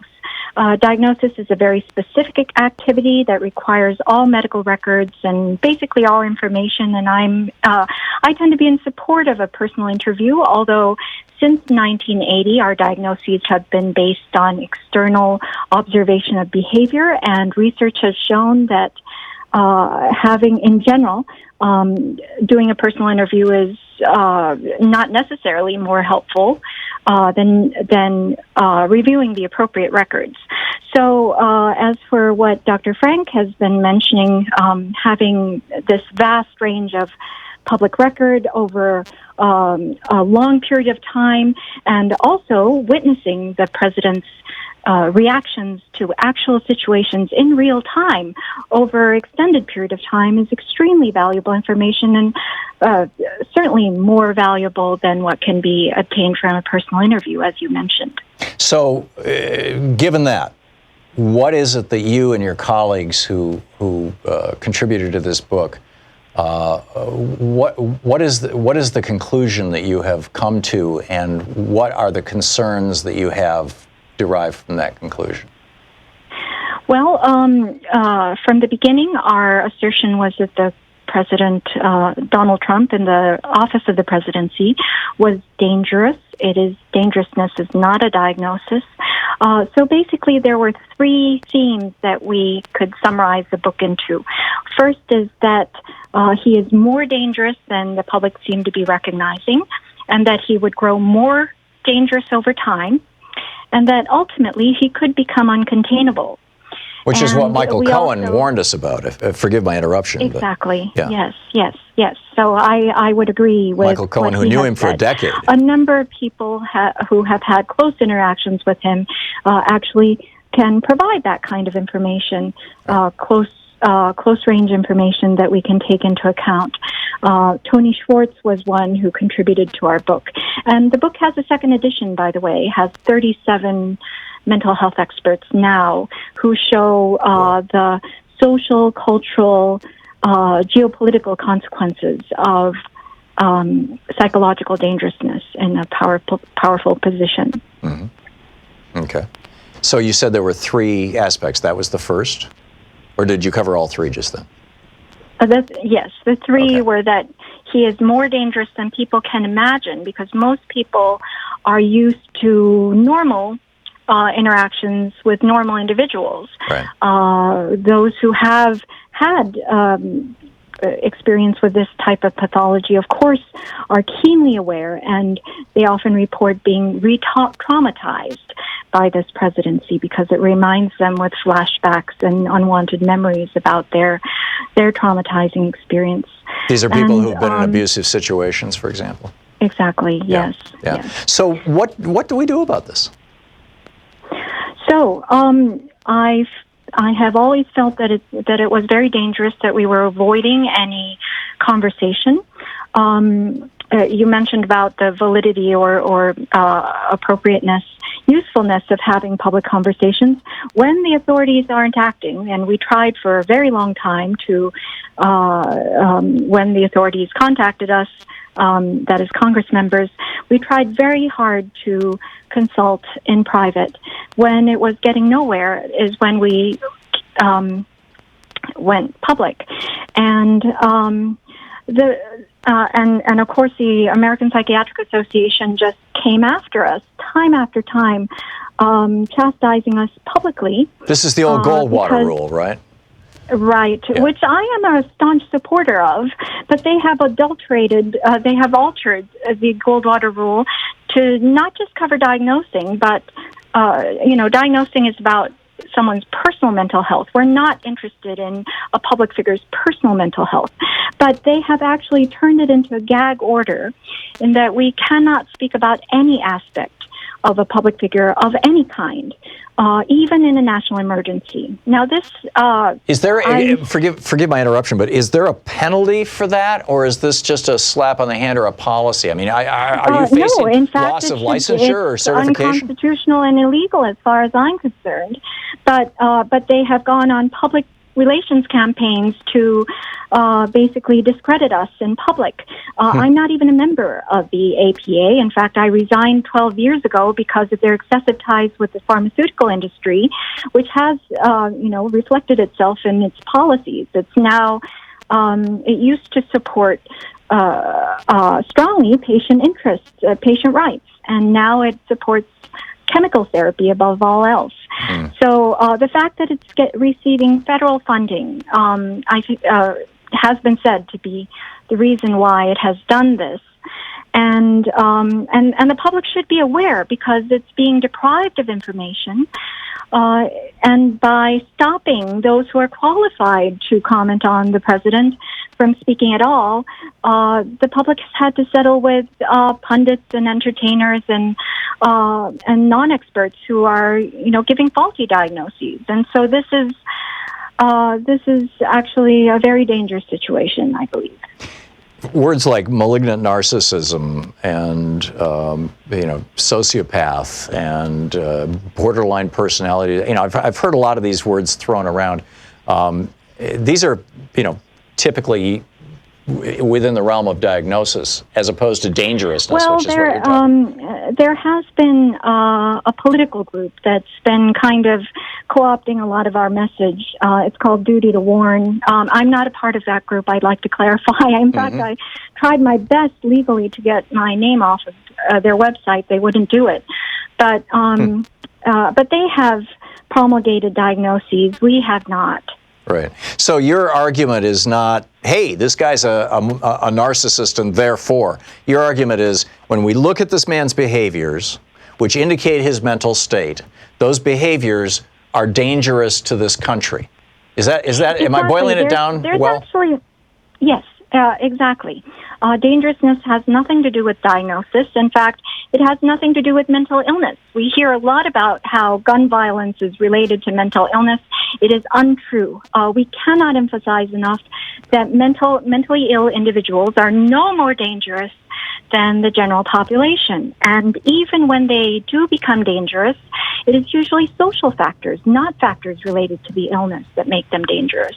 Yeah. So we have a separate set of criteria that we go through when we're assessing dangerousness, and that's pretty much accessible from public records. It's absolutely fascinating. It's a conversation that needs to continue, and frankly, I think the whole 25th Amendment thing, I'm just very concerned about it. I'm worried. This is the guy who was tweeting in 2010 when during the midterms, or coming up to the which election? It was 2012. It was when Obama was looking for re-election. Donald Trump was tweeting, Obama wants to get re-elected. He's going to start a war with Iran to get himself re-elected.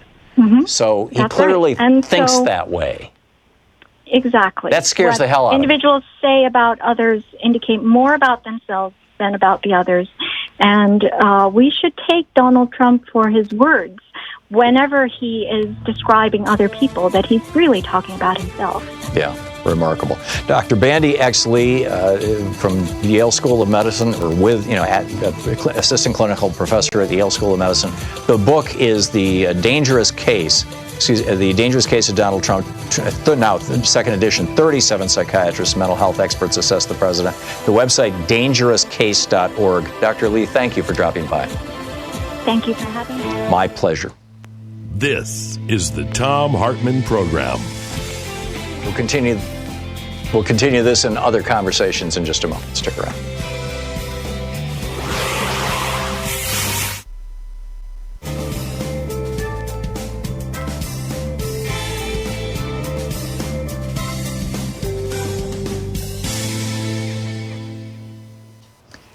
And welcome back. Let's see here. Steve in Phoenix, Arizona. Hey, Steve, thanks for watching us on Free Speech TV. What's up? Hey there. Good morning, Tom. Thanks for having Dr. Lee on. Excellent analysis. And I've got a question for you at the end here, but I'd like to make a little bit of a comment here. The cancerous NRA and the Republicans do like to say that it's a mental health issue. And, if these shooters had a real job with real benefits, real wages, and the like, most of these people aren't going to go off half-cocked and shoot up someplace. There's actually a lot of truth to what you're saying, Steve, but it's bigger than just what you're saying. If you look at the research that has been done by Richard Wilkinson and Kate Pickett in the United Kingdom at equalitytrust.org.uk, it is inequality as well as, and it's not poverty. These are not poor people by and large. In fact, the Las Vegas shooter was worth millions of dollars. It is inequality. Inequality distorts cultures, distorts societies, and massively distorts mental health. And inequality leads to higher levels of violence, of crime, and of mass shootings. Back to you, Steve. Yeah, exactly, Tom. That's the same essential. I feel as part of the equation. Yeah. And we're totally unequal, and it's leading to all these things. 40 years of this has taken its toll. Yeah. Where I'd like to go with this is, with Texas establishing these new laws and stuff. I've never been there. And they've had a lot of shootings here lately. Frankly, I'm afraid to go there. Now, if I went back to my heritage, my heritage is from Germany and Ireland. That's where, I all come from, then to Wisconsin, But if I was in Germany or Ireland, I think I'd be a bit afraid to visit the United States now with all this going on. And where I'm going with this here is, are there any, maybe you can answer this, are there any countries issuing any travel warnings to their citizens from abroad, foreign nations? Yes. Okay. Yes. This is going to impact our nation economically, and this is not a good thing. We have seen a substantial drop in tourism from China, and about a month ago, or maybe 2 months ago, China issued a warning to their citizens saying, your risk of being shot in the United States is radically higher than any other developed country in the world.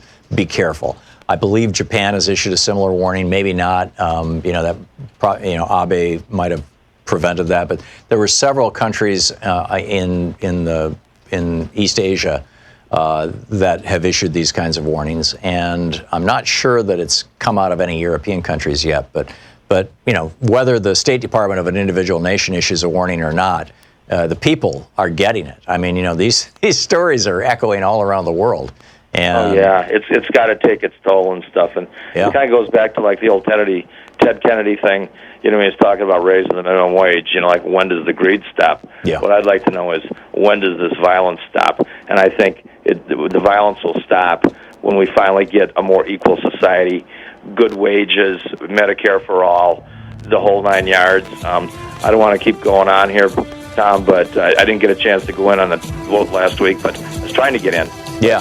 No, but you made your point, Steve, and you made it very well, and I agree with you. Thank you very much for the call. Thanks for watching Free Speech. We'll be right back. It's 22 minutes past the hour.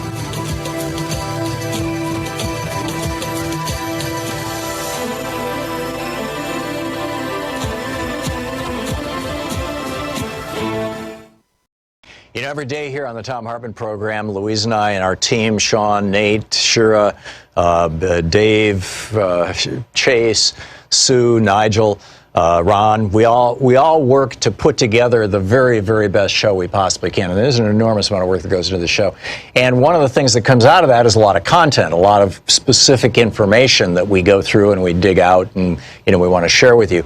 And Sue puts that into our newsletter every week. And I think you will, if you don't already receive our newsletter, it comes in email every day, about an hour after we're off the air, or maybe a couple hours after we're off the air.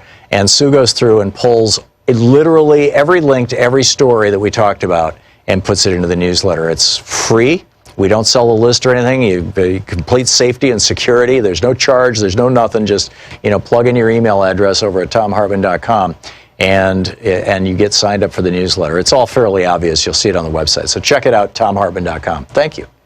Want to connect with the show online? You can find the Thom Hartmann Program on Facebook, Twitter, and Instagram.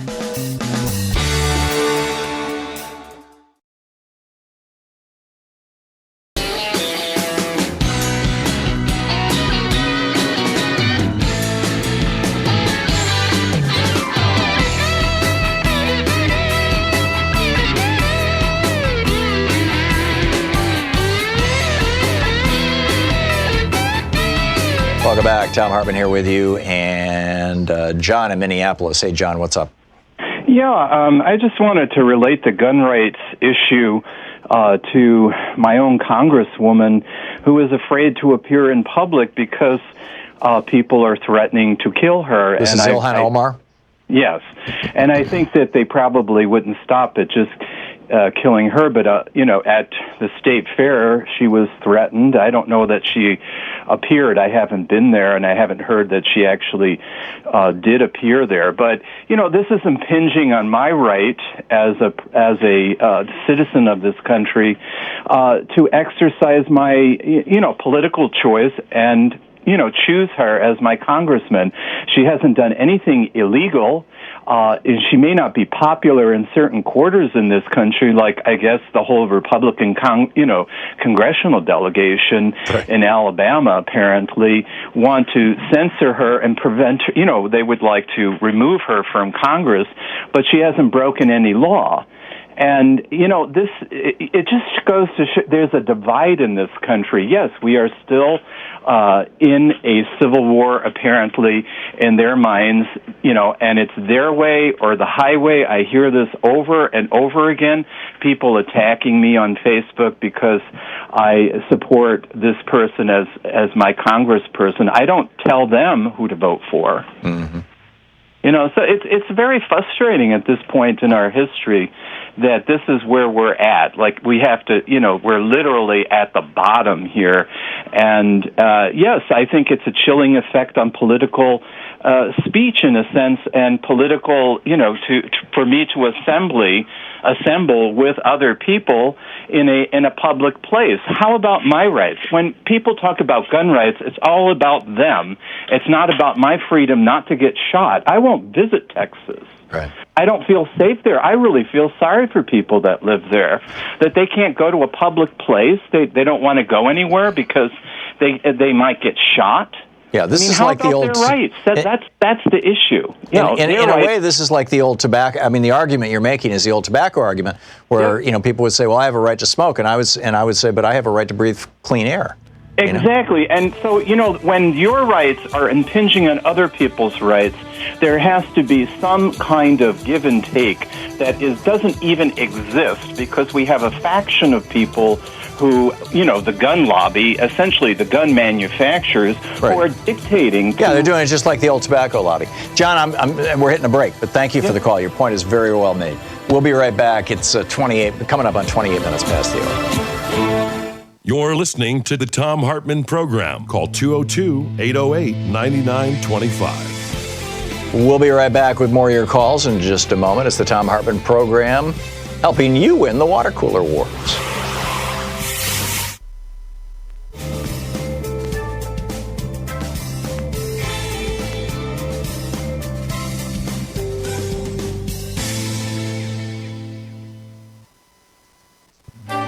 This is the Thom Hartmann Program.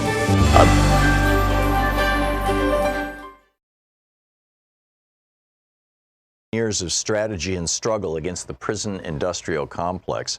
It's a collection of essays. This one is by David Gilbert on page 31, titled "The System Within the System, the Prison Industrial Complex and Imperialism." For those of us held behind locked gates within the walls and fences topped with razor wire, the corrections regime is the system that works tirelessly to impose total control over every aspect of our lives.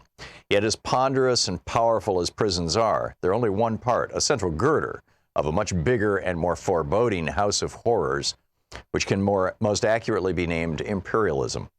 The structural needs of the larger edifice set the specifications for the size and position of the girder. The strength of the girder helps determine how long the building itself will stand. We can't understand the explosion of imprisonment in the United States since 1971 without looking at an imperialism's urgent needs and goals of that period. By the same token, we can't develop an effective program around the prison industrial complex without grappling with the stresses and trends of the larger system of imperial rule. To be clear, before you take time to read this chapter, I don't offer any brilliant ideas on strategy. Those will most likely emerge from the organizing and activist efforts themselves. However, some of the concerns discussed may raise questions that go into forming strategy. I definitely look forward to learning from the dialogues that this generates on these issues. Imperialism may sound like the kind of rhetoric we want to avoid, but it's one word that needs to be rescued as the best way to name the system that rules over us. The basis of imperialism is the relentless quest for profits around the globe. Its most striking characteristic is the colossal and grotesque polarization of wealth. That polarization happens between nations, between the rich countries of the North and the impoverished ones of the global South, the impoverished countries of Africa, Latin America, and parts of Asia, and at the same time within each country based on class, race, and gender. The poles of dazzling wealth and abject poverty are intimately linked, as the former results from the ruthless plunder of the latter. This system is built on and intensifies all the major forms of oppression: patriarchy, capitalism, and white supremacy, all of which are structurally central. At the same time, imperialism highlights the global character of the system in a way that explains why the most intense oppression and resistance have been in the South, and that also provides the context for why the liberation struggles of the various people of color have been in the forefront within the U.S. There's no way to capture what the system costs in human life and potential, the pain and loss for all of us. Close to 1 billion human beings suffer chronic hunger, while another 2 billion face nutritional deficiencies. 1 billion lack access to clean drinking water. Just looking at children under the age of 5, imperialism is a holocaust in progress. Over 9 million die every year from easily preventable causes associated with poverty. The price for future generations may be even more severe as the rapaciousness of this global frenzy for profits threatens the very ecological basis for sustaining human life on any scale on our planet. Since most people won't accept living in squalor amid plenty, imperialism entails both the most sophisticated and the most brutal forms of social control. Its most salient feature is war, war after war after war, mainly against the peoples of the South. The domestic front line of such repression is a truly violent and harmful prison industrial complex. Today, 2,300,000 people are held behind bars, about 7 times the number in 1971. That explosion was unprecedented, coming after a 70-year period when the rates of imprisonment had remained more or less constant. This dramatic change did not result from some sudden skyrocketing of criminal activity, but rather from a radical expansion of what was designated as a crime and a draconian increase in the punishments for those crimes. Such extreme measures were driven by considerations way beyond criminal justice and often at cross purposes to the proclaimed goal of public safety. These destructive changes were born from crisis, one much more severe and protracted than the periodic ups and downs of the business cycles that occur over a roughly 10-year period, but rather a situation that threatened the very survival of the system. Such structural crises occur because capitalism is by its nature unstable. The economy is vast and complicated, but the major decisions are made by a tiny corporate and financial elite, with each thinking only of his own profits. When a structural crisis develops, the long-term institutional arrangements that assured a reliable flow of profits and the rule of capital no longer function. One dramatic example was the Great Depression of the 1930s, followed by World War II. At the end of that period, a new set of international institutions, such as the International Monetary Fund and the World Bank, were created. At the same time, a new deal was hammered out for the terms of the bargain between capital and labor within the U.S. Those arrangements worked well for capital until they broke down a generation later. That new structural crisis, which emerged between 1968 and 73, is the seedbed for the burgeoning of the prison-industrial complex and many related changes in U.S. history. The first and most obvious signs were political, as the resistance to imperialism crested in 1968. Abolition now. Want to connect with the show online? You can find the Thom Hartmann Program on Facebook, Twitter, and Instagram.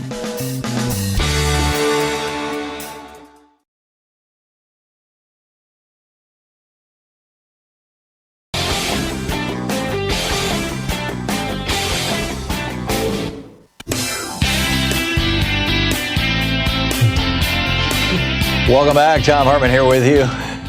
What a day. What an amazing day. Frank in New York City. Hey, Frank, what's on your mind today? I'm doing well. How are you doing today? Great. Out in Oregon. Great, but I'll get better. We got that hurricane coming up this way, it looks like. So. Yeah, I think by the time it gets to you, it's just going to be really, awful thunderstorms. But, yeah. Something like a batten down the hatches. So what we were talking about, the gun, I'm probably about split down the middle when it comes to the gun issue. I can see both sides for sure. But, it's more like a family thing, I think an upbringing thing. So, I have my sister here. She's a really good, she used to be a police officer. I'll put her on. Hold on a second. Okay.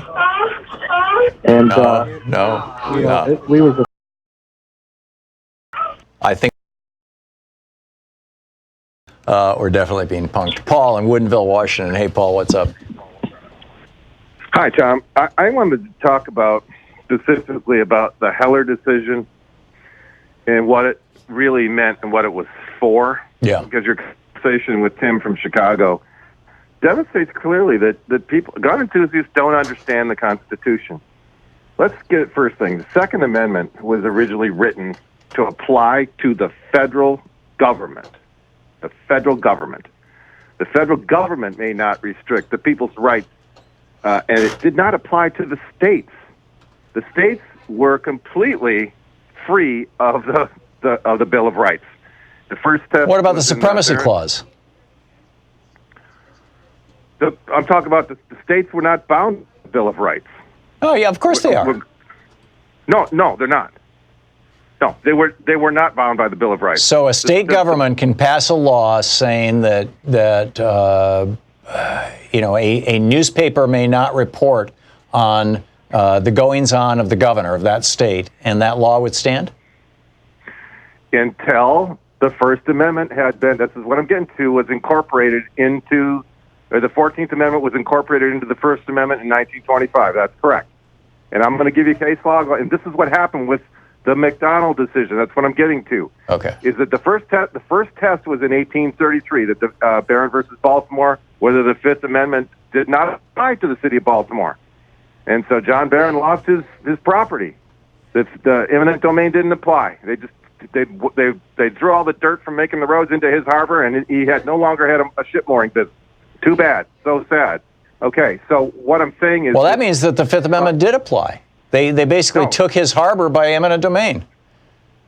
No, by pollution, but... No, they didn't give him anything for it. I see. In eminent domain, okay. you have to give right, it. There has to be compensation, yeah. Okay. Right. Okay, so the thing is this, is that the idea of that D.C., Heller versus D.C. was that D.C. said that you can't have there's no right to individual gun ownership. That was protected. Many federal judges agree with that because D.C. is a federal territory. The Constitution, the Second Amendment, says that the federal government cannot infringe upon rights of gun ownership in the states. It says right there, it says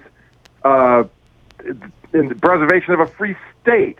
Okay, and this is a step. This is how the court had actually, I'll call it a conspiracy, but it's the best next thing too.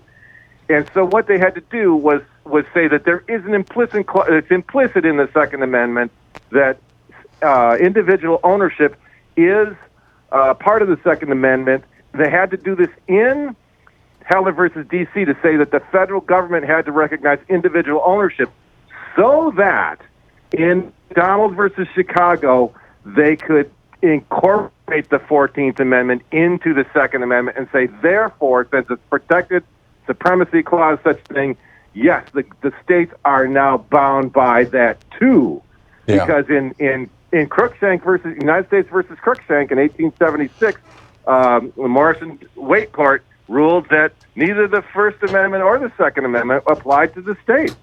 And so what they had to do was first rule that it was something that the federal government, there was an implicit right for individual ownership in the territories. That in the federal territory, the federal government cannot say, no, you can't have a gun. So therefore, they could write that as incorporate the 14th Amendment into the Second Amendment, and therefore say equal protection under the law. The states have to observe the same thing.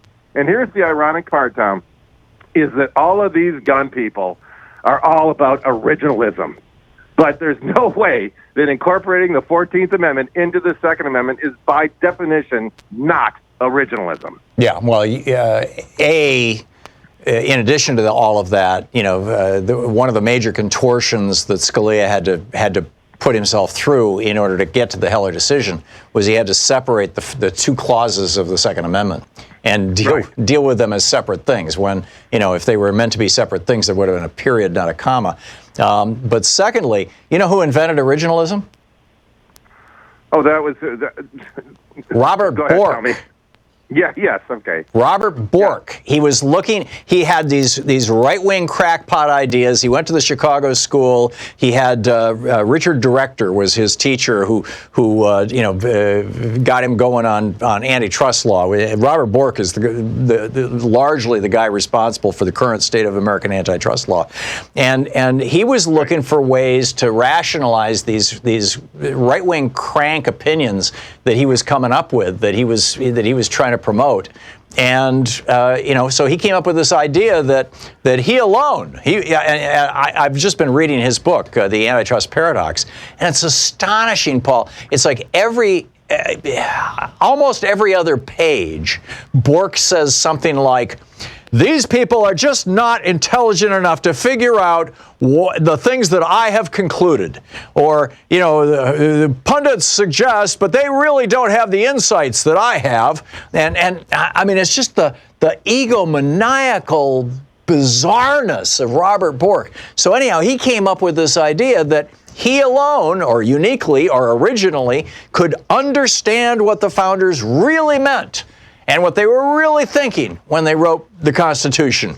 And it's a scam. It's been a scam ever since. And now you've got 5 guys on the court who all claim that they're originalists.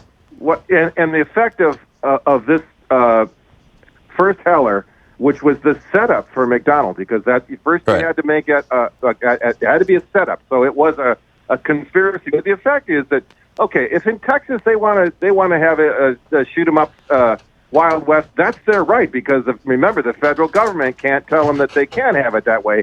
But what the setup of McDonald is for states who decide, remember, it should be states can have all the guns they want, or they ought to be able to decide, no, we don't. So the effect of the McDonald decision was to not only go from, it's rewriting the Constitution, it's going from the federal government may not infringe on the people's rights, that being the state's rights, the plenary power of the state to determine what kind of gun laws we want. It went from that to saying, no, now the federal government tells you have to have guns because there's a certain amount of guns you have to have. So states who decide they want to have tough gun laws and restrict gun rights, they're not allowed. Whereas under the Constitution, they would have been. Under the Constitution originally, every state would have been able to say that's gun freedom they want. Yeah. And that's what's been usurped. And and communities did that. I mean, Tombstone. Check your guns at the sheriff's office and get a ticket. But let me just finishing here. Along with Robert Bork, before that, back in the after the Civil War, there were 2 guys. Actually, the 2 guys who started the American Bar Association. One of them is named. They're law professors, Christopher Tiedemann and Simeon Baldwin. They're the ones who began the American Bar. They had a theory that the Democratic majorities were a threat to the common law. This is why. That goes back to John Adams. And that goes back to the argument that Adams and Hamilton were making, that you need to limit the number of people who can vote, because mob rule is a dangerous thing after all, and that's what democracy is at the end of the day. And remember, the common law is judicial precedents are how our system works, right. And therefore we cannot have the Democratic majorities usurping judicial precedents. So that's more. Same time. Well, it sounds like they were opposed to a constitution. They wanted to go back to a system like the British have, where instead of a constitution, you simply have centuries of case law and established precedent. Yeah, it's kind of a civil law system. Yeah. Fascinating stuff. Paul, thank you. I hope we haven't totally, lost our audience from total geeked out on law, but great conversation. I appreciate it. Jeremy in Los Angeles. Hey, Jeremy, what's up? Hey, how's it going? I just wanted to speak about how ridiculous the notion is of the gun nuts and the NRA. They have this notion that any regulation of guns is anti-constitutionalist, but they paint themselves into a logical corner. They believe themselves, as you said, to be originalists, textualists, or whatever. But you were kind of hinting at this earlier, that the Constitution doesn't say anything about guns. It says arms, which would include things like mortars, like you were saying earlier, or tanks. Well, and beyond that, if you actually look at the meaning of the language in the 1700s, not wanting to sound too much like an originalist, arms, being under arms was a phrase that literally meant being in the military. Yeah, so it's just utterly ridiculous. Obviously, we would never accept anything beyond guns. So why is it that they draw that line there, as if that's some hard line that can't be, is inviolable? It's ridiculous. Yeah. We have reasonable restraints and regulations, and always have, like you're saying, on weapons. And so if a weapon is too dangerous, obviously we have to do something about it, and we're completely within our constitutional rights to do so. Right, and we do that with fully automatic weapons already, and we can do it with semi-automatic weapons and weapons of war and high-capacity magazines and all this other stuff. Spot on. Jeremy, thank you. Thanks for the call, and thanks for listening to KPFK in Los Angeles. We'll be back. It's 45 minutes past the hour. You're listening to Thom Hartmann. Visit thomhartmann.com for audio and video archives. We'll be right back. We're going to check in with Talk Media News. Doug Christian will bring us up to date on what's going on in the world in about 4 minutes.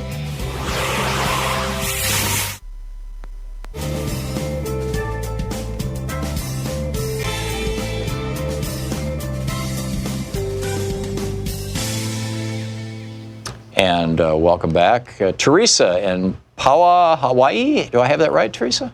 Aloha, yeah, Pahoa, Hawaii, exactly. Uh-huh. Aloha.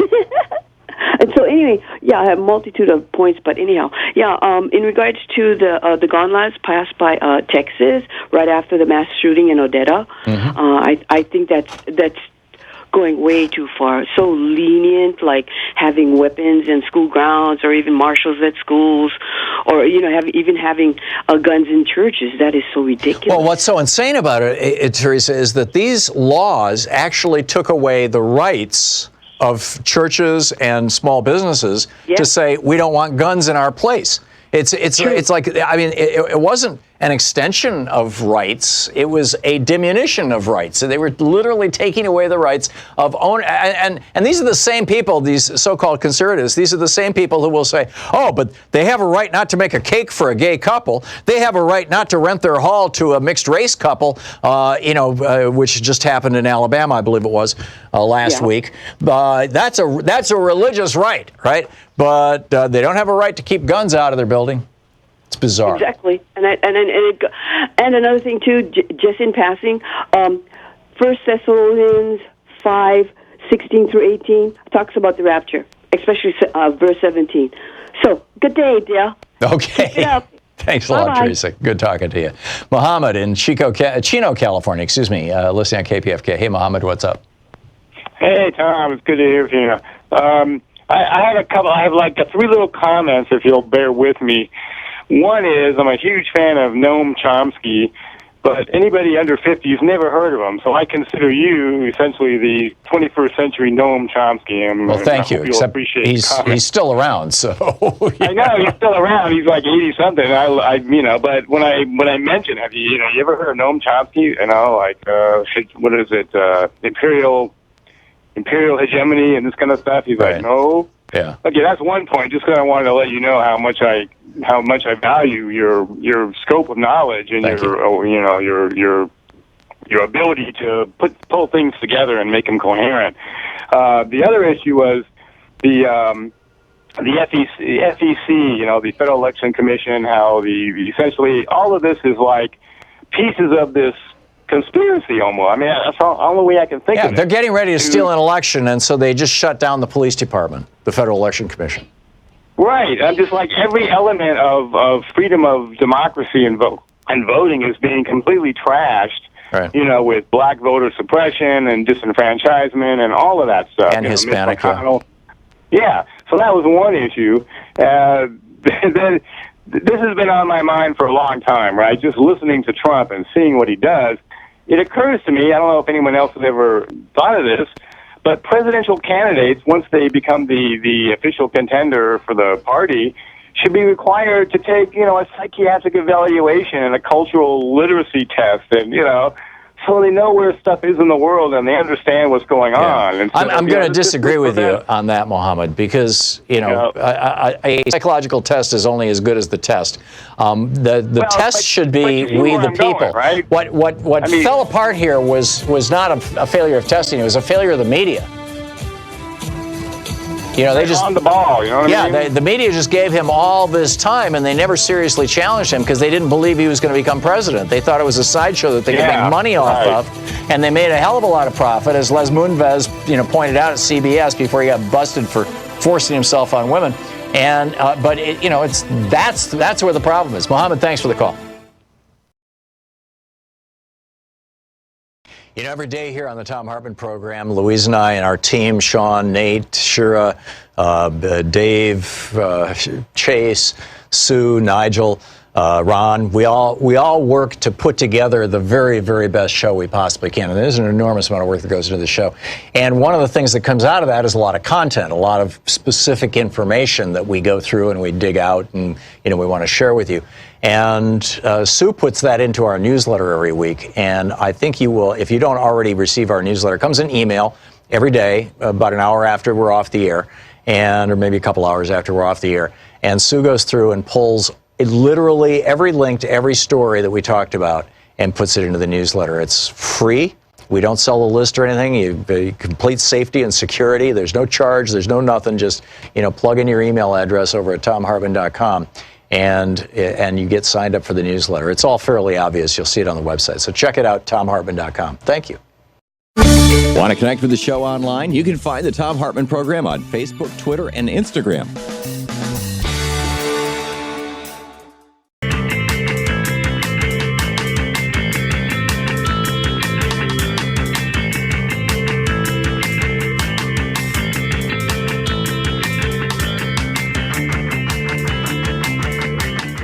Let's check in with Talk Media News and find out what's up in the world today. On the line with us is Doug Christian.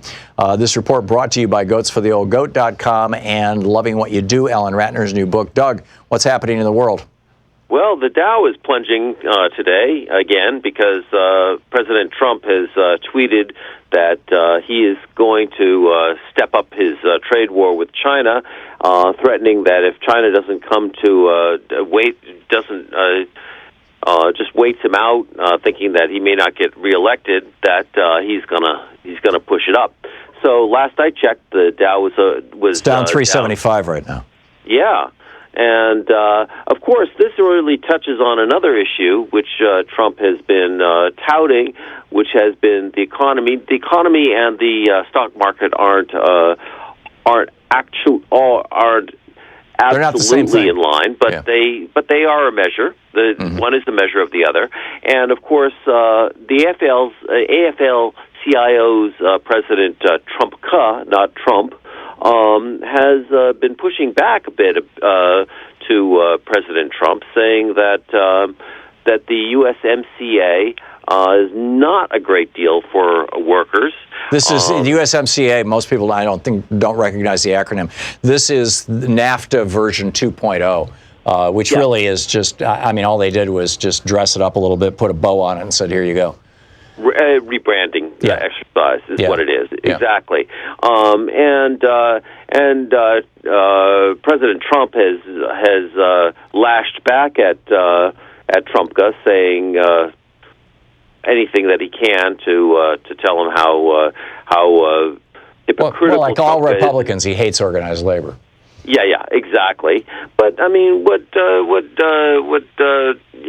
AFL-CIO's Trumpka is saying is, look, this is not enforceable. It doesn't take care of workers' rights. It's not multilateral, and then of course, he went on with President Trump saying, "Look, you're not supporting minimum wage increases. Also, you're rolling back health and safety standards." And he said, on balance, right now, you're hurting workers more than helping. Yeah. And by the way, I would like to support you if I could, but I can't right now with this kind of. Well, and what made Trump particularly insane is that Richard Trumka said those things on Fox. Yes, he did. Yes, he did. And therefore, Trump was watching. Yeah, and with Chris Wallace. Yeah. Now, also. Doug, I want to run a theory by you, if I may, as a guy in the media and in D.C.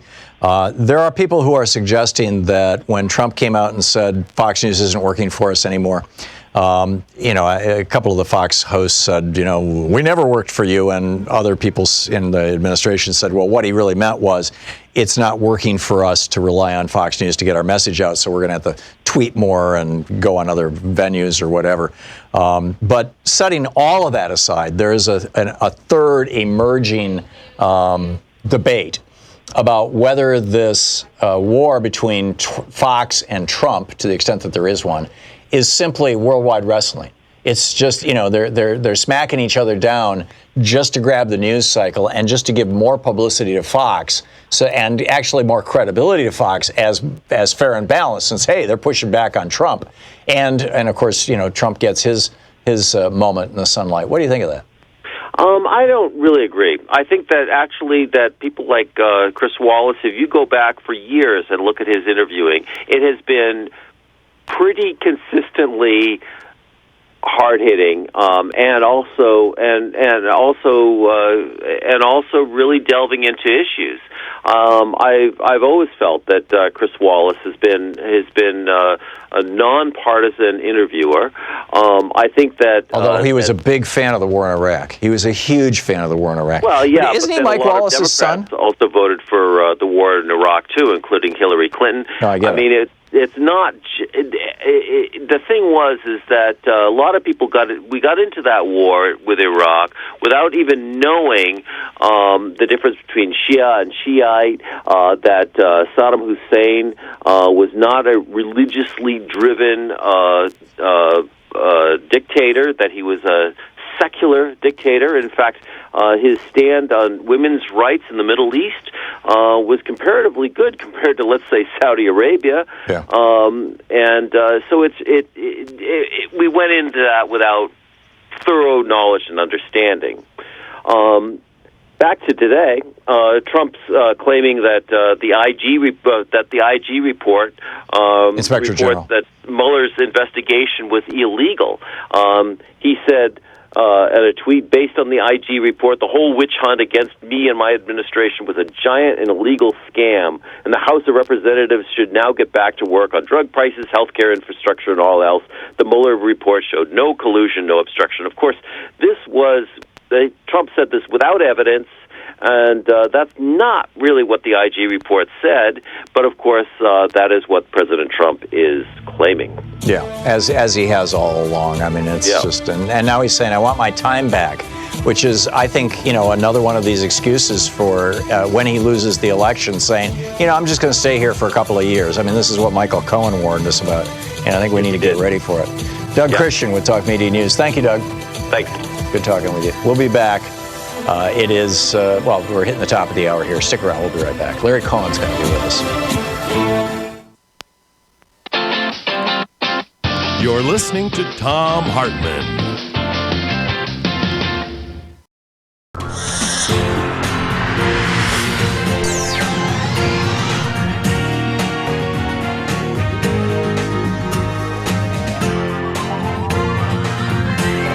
We say fight back!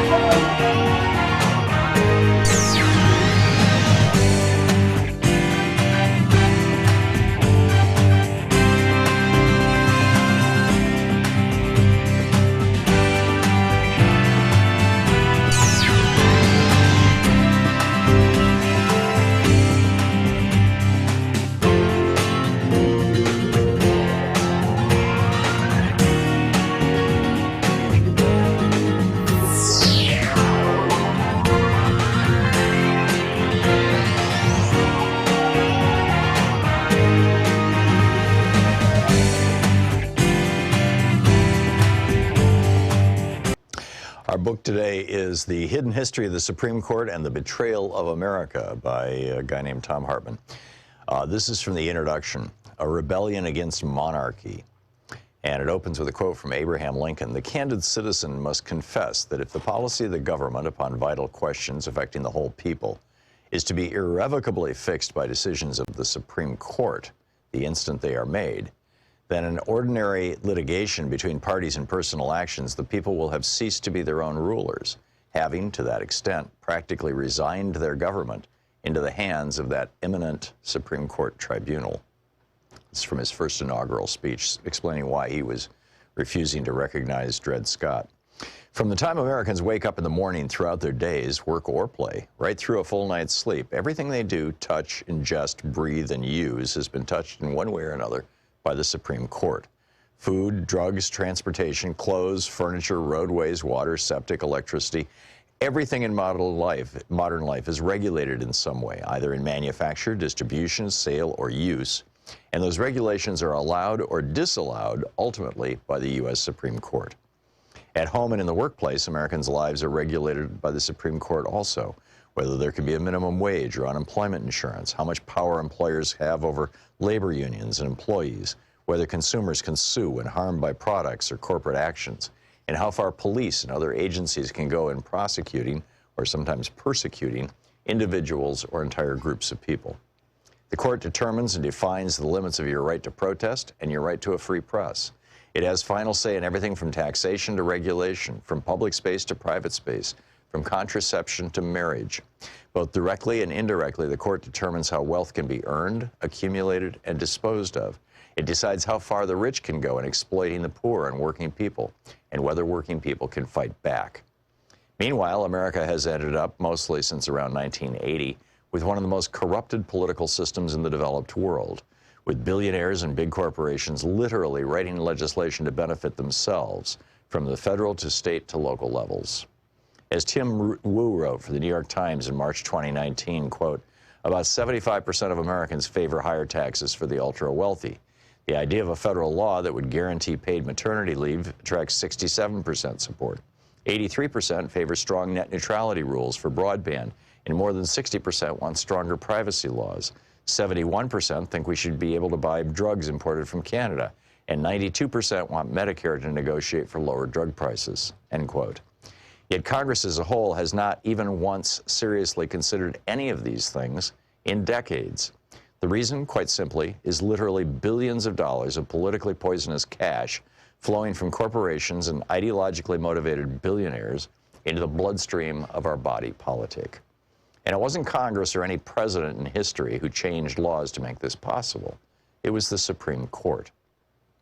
Right now, and throughout much of U.S. history, the ideological makeup of the U.S. Supreme Court has had little resemblance to the political makeup of our nation. In 2019, for instance, solid majorities of Americans supported a woman's right to access abortion and birth control, voting rights, a national health care system, well-funded public schools and free education through college, higher taxes on corporations to pay for infrastructure, and an expanded social safety net, and regulation of corporate behavior from pollution to banking. These are issues that enjoy majority support from working Americans and American communities, but not from corporate America or America's billionaires. As this book shows in parts 1 and 2, the court has historically almost always sided with the wealthy, the powerful, and the corporate, against the poor, the weak, and the individual. In many cases, these decisions have struck down laws passed by Congress and signed by the president, a process called judicial review. This book answers the core questions about the Supreme Court's decisive role in determining the fate of the planet. Why did the framers create the Supreme Court? What is judicial review, and how does it make the Supreme Court what Thomas Jefferson, post-1803, called a despotic branch? How does the history of the U.S. Constitution explain the court's frequent decisions in favor of the wealthy and corporations? When has the court sided with popular opinion, and how have people successfully challenged the court in the past? How did a 20th century coalition of businesses and billionaires seize control of the American government, including the Supreme Court? And why is this now a planetary crisis? Most important, what can Americans do about all this? In the beginning, there were those among the founders and framers of the Constitution who didn't mean for the court to have this much power. Thomas Jefferson was among them.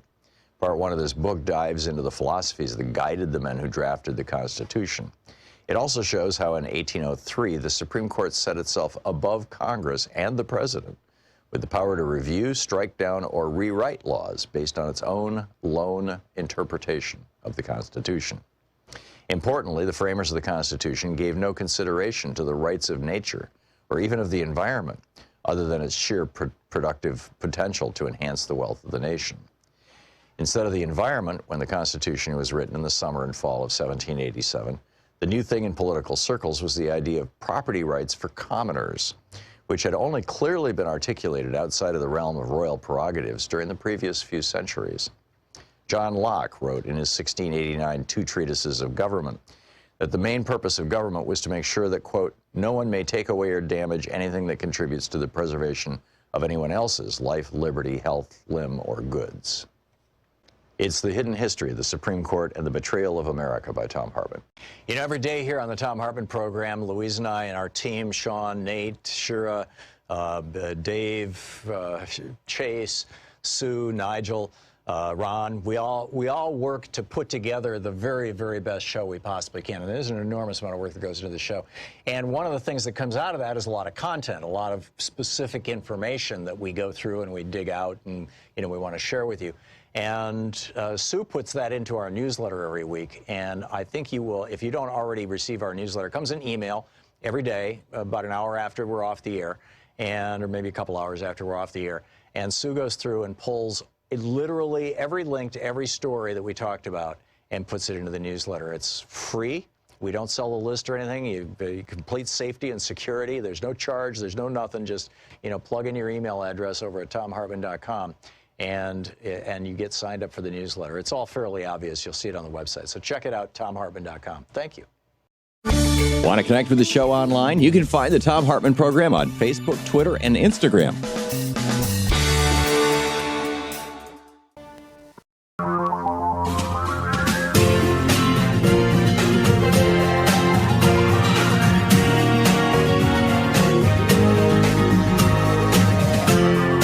This is the Thom Hartmann Program. And welcome back.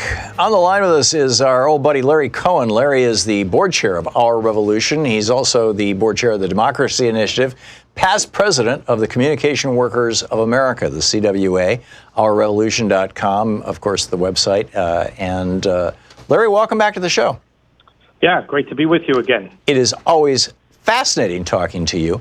Over the weekend, I've been working on this book on monopoly, which is going to come out next year, and the huge correlation that I'm seeing is that when Reagan stopped enforcing the Sherman Antitrust Act in 1981, the explosion of these giant companies, you know, started to sweep across our landscape, and almost one-to-one ratio, almost in lockstep with it, as these companies got larger and larger, they got more and more effective at breaking unions and purging themselves of unions and of benefits that the unions had negotiated, things like pensions.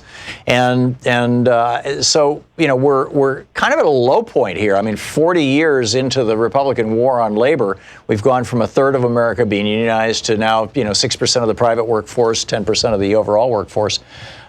What is the state, you know, yesterday was Labor Day. What is the state of labor right now? Well, you did a good job of summing up the objective situation in terms of economics. And, of course, what goes with that is falling wages in real dollar terms for most of my lifetime. So for more than half of my lifetime, more than 40 years. And things like healthcare costs, zooming during that time. So it's actually even worse than that. And as you said, the total destruction in the private sector, which is where the monopoly capital factors in, 6.4% of the private sector with collective bargaining rights is by far the lowest of any democracy in the world. In fact, Japan is probably the next lowest, and it's about 3 times higher, the collective bargaining coverage. So it's catastrophic in terms of that. Now, the good news would be, in the face of all that and in the collapse of our legal system, there are new initiatives, whether it's Fight for 15 or whether it's a project that I've been working on to promote what's called bargaining for all, to sort of get around this notion that, workers who try to organize and bargain have to fight off their own boss. And even when they win, they then just go to round 2, which is, do you ever get a union contract? All right. So how do you solve that problem? Well, so in most of the world, meaning the world's democracies, South Africa, Argentina, virtually all of Europe, bargaining is presupposed by sector. That's why we call it bargaining for all. So the whole hospitality sector would bargain at one time, not just fast food or not just McDonald's. And the government wouldn't be involved in the bargaining, but they would facilitate the bargaining in the same way that theoretically the NLRB is supposed to facilitate bargaining here now. So problem number 1 would be, what happens when you have a government like this one? And there are solutions to that, but mainly it's that, working class people are going to have to be part of a political movement, or there's no structural solutions to this. So to that point, I know Bernie has called for years for a political revolution. I think that Elizabeth Warren's, she doesn't use that language, but certainly the policy prescriptions she's prescribing are a political revolution. Some of the other candidates, Pete Buttigieg, Kamala Harris, and Marianne Williamson, are calling for things that I think could easily be referred to as a political revolution. How does this play out? I mean, I look back at the history of the United States, and we had essentially a political revolution after the assassination of McKinley, when and I'm not, this has nothing to do with assassinations, but when Teddy Roosevelt became president in 1901 and just went, whole hog on trust busting and stuff like that, him and McKinley or him and Taft. Then we had a counter-revolution in 1920 with the election of Harding. Then we had another revolution in 32 with the election of Franklin Roosevelt. Then we had a counter-revolution with the election of Reagan in 1980. Each one of these turned on an economic crisis. Reagan after the hyperinflation of the Carter years, obviously the FDR after the Great Depression.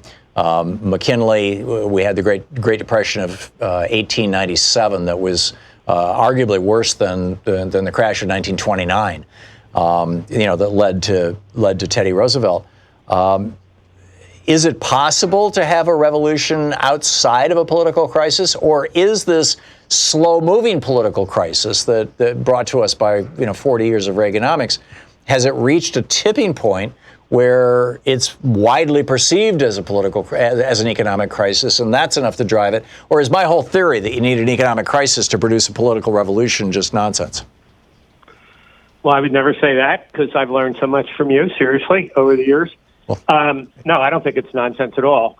I do think we are in a crisis. The stagnant and even declining real wages that, the overwhelming percentage of this country and now their children, because it's longer than a lifetime of work already, have experienced. In my organizing around the country, even since I left as president of CWA the last 4 years, I think people are anxious to organize and build for that kind of revolutionary change.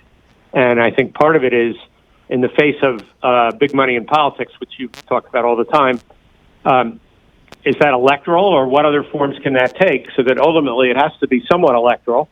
And how do we build that kind of majority in the face of, the election next year will be probably $8 or $9 billion, right? Which is staggering. That's more than the rest of the world put together will spend on elections in 2020. Way more.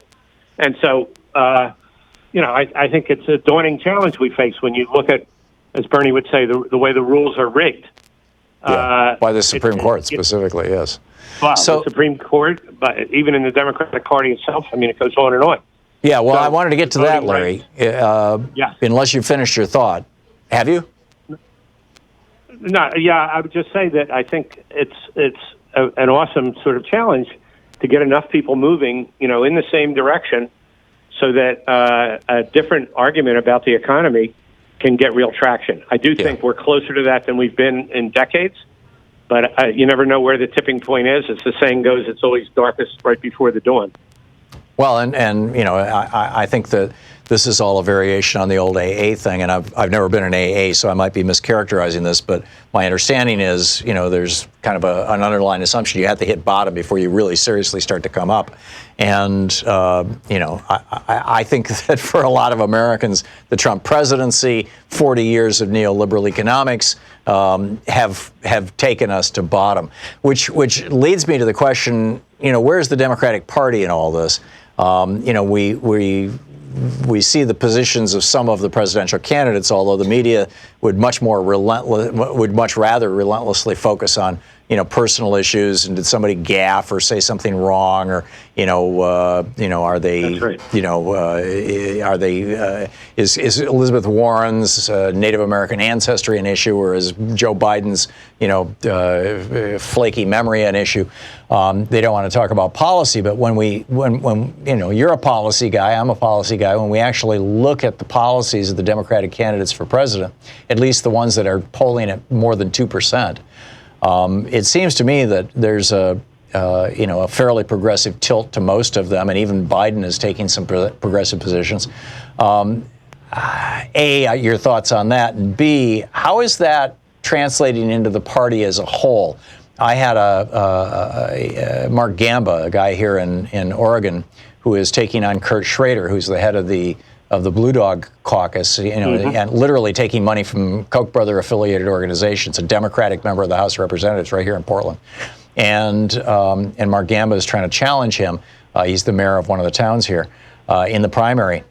We're seeing primary challenges like this. This is how Ocasio-Cortez got into her seat in the House, was in a primary challenge. What's your sense of how things are going with the party? Is the party actually moving in a more progressive direction and fast enough for you? Well, it's never fast enough for me. But so there's 57 parties, and I think that's important because the path for change is within each of them. That includes the territories. Okay, so you're talking about there's the national party, there's all the state parties, and then there's the parties in Puerto Rico and Guam and the Virgin Islands. Yeah. Is that okay? Yep. And so the only way change actually can occur is through the states. I've been on the DNC for 15 years, and I was heartened by the fact that there's now somewhere between 75 and 100 of us out of the 450 on the DNC that are pushing for real change. I would say that this chairman, even though we had a big difference over the climate debate last week in San Francisco, at least now it's a party when they meet twice a year. There's actually debate. We had a real debate about climate change. And so I think the party on that level is opening up, but it's driven by the change in so many of the states, particularly out west, including your Oregon and Washington and even California. And then all those western states are very, very different than the Democratic Party in the eastern and southern states, which hasn't changed, I would say, much at all, except for northern New England. So there is a path for change there. I think it's a critical part of it because part of the rigging in our country is it's almost impossible to unless the Democratic Party itself integrates and forms a new party, it's almost impossible to not be hugely disadvantaged working outside it. So you pretty much, in my opinion, need to work inside it. It is opening up. There's a long way to go, and it's not going to really change unless we break open these Democratic parties in the Mid-Atlantic, particularly New York, New Jersey, Pennsylvania, Maryland, and the South. And we got a long way to go there. Now, is that just a matter of getting more progressives to show up and say, hey, I want to participate, or are there structures in place that keep people like that out? We have 30 seconds, Larry, till we hit a hard break. It's definitely both. And most precincts have no precinct chair, so people can run. And then it's about pyramiding up from the precinct level to change the party. Right. So we have a long way to go, but we're in it to win it. Yeah, so we're back to my mantra, that I learned from, frankly, the Tea Party guys back in 2008, which is volunteer for the party and then run for precinct committee person. That's right. And Warren plus Bernie is far greater than any other candidate. It's 40% of the votes. Yeah, that's the good news. The two open progressives who are not taking a penny of corporate money, the only two who are not taking a penny of corporate money, as far as I know, have literally 40% of the primary vote right now, which should encourage all of us. Larry Cohen, the board chair of Our Revolution and the Democracy Initiative, past president of the CWA, Communication Workers of America. Thanks, Larry. And I should add, a member of the DNC. This is the Thom Hartmann Program. Then it's past the hour. Pick up your calls after this.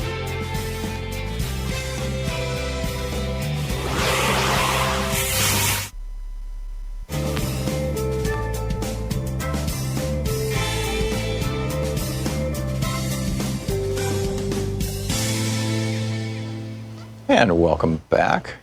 Michelle in Panorama, California. Am I saying it right, Michelle? Panorama City, correct. Oh, Panorama City. Okay, what's up?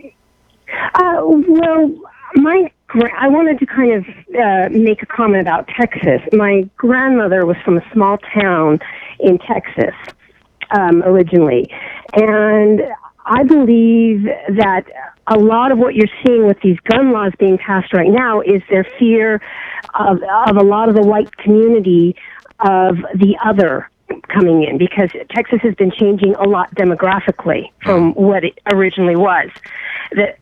Years ago, I went to my grandmother's, a few times when she moved back to Texas, I went to where she lived at. It's a community about 2 hours away from San Antonio, and there was literally, the whole town was white. There was maybe two Mexicans in the whole, Mexican descent people in the whole town.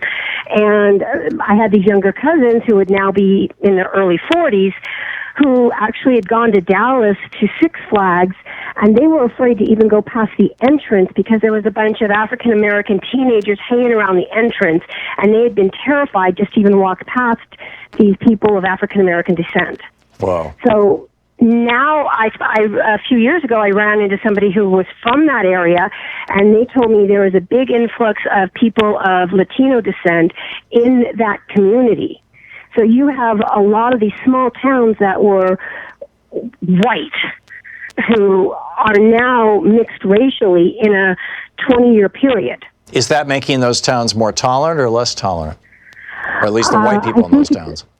I think it's a mix, because I would assume that the younger generation being exposed to people, they become friendly with them. But the older people, like my cousins, they have these ingrained fears of people who are the other. Mm-hmm.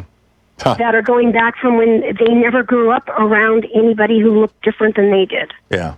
Fascinating stuff. Fascinating stuff.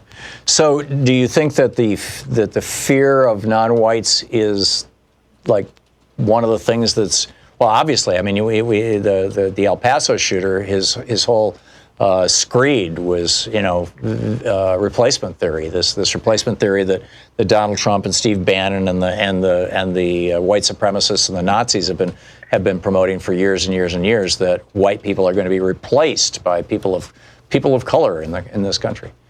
Is that? You think that's driving the general insanity down there? I think a lot of it is. Now, El Paso, I've been to El Paso before too, and it's always had, because it's right there, it's a border town, has a big Latino population. So people there, they were fine with each other. Yeah. As is the case in as far as I know, in all of the border towns. Right, because it's when. Like I said, it was like a stark contrast with these cousins. I mean, they grew up in a community where they had one movie theater that showed one movie on Wednesday and Thursday, one showing, and another movie was shown, or like one movie was shown 2 days a week, and another movie was shown 2 other days a week. Nobody locked their doors. They didn't lock their cars. They left their purses on their car doors. So then their communities have now gotten bigger and grown, and I'm sure that there's a lot of other, it's different than what they have. Well, also our society as a whole over the last 40 years has gotten poorer, outside of the very, very rich people, and that drives fear and crime as well. Michelle, I'm sorry we're out of time, but it was great talking with you. Thank you.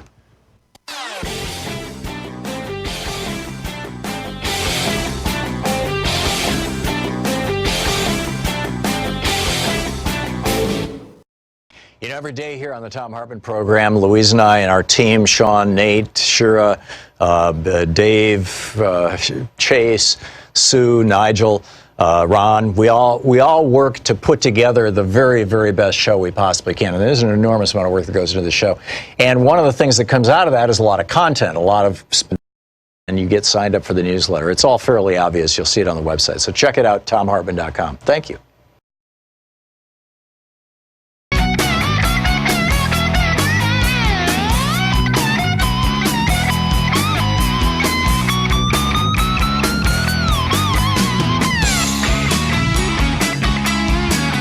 Welcome back. Boy, there's a lot on our plate here. Christopher in Sacramento. Hey, Christopher, what's up? Hey, how's it going? Good. I was calling about the gun control stuff you guys were talking about on TV a little bit ago. Sure. Now, one of the arguments is that they're trying to take away. Well, I can't say take away everyone's rights to bear arms. But then one of your speakers on there was talking about, arms is they're talking about mortars and tanks and stuff like that is what they meant in the Constitution. All right. And now I have family members that are law enforcement. I'm a firefighter. I did 6 years in the Army, did 2 deployments, and with my experience and the people I came across, my personal belief, I feel safer when my child goes to school and I know that there's a couple faculty members there that are bearing, have a pistol, have a firearm, because it evens the odds for everyone's child to survive. That is, if they don't cower up and go hide in a corner. Well, that's the problem, Christopher. I mean, if you look at what actually has happened in a number of the real high-profile school shootings, including Parkland, you had armed officers on the scene, and they were unable to intervene. You had, when Gabby Giffords got shot, and a little 7-year-old girl got shot, and I think there was 7 or 8 people altogether who got killed in that shooting, or got shot in that shooting.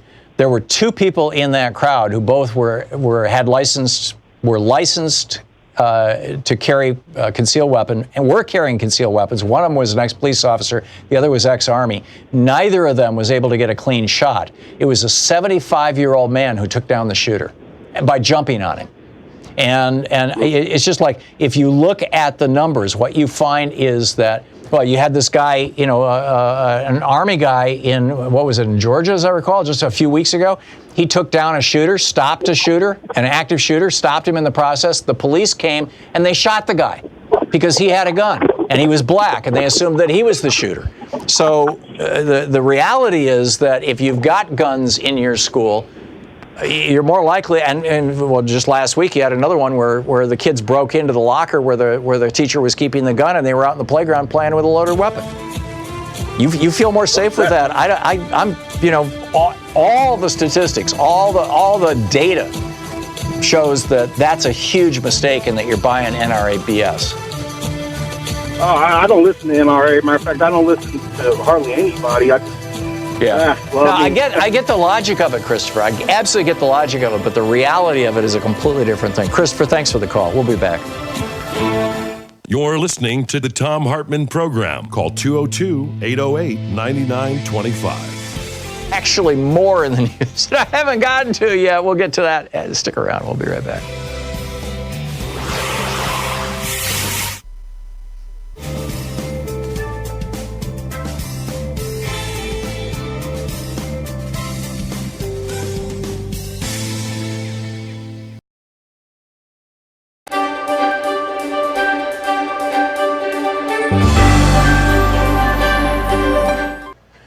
book today is The End of the Myth, From the Frontier to the Border Wall in the Mind of America by Greg Grandin.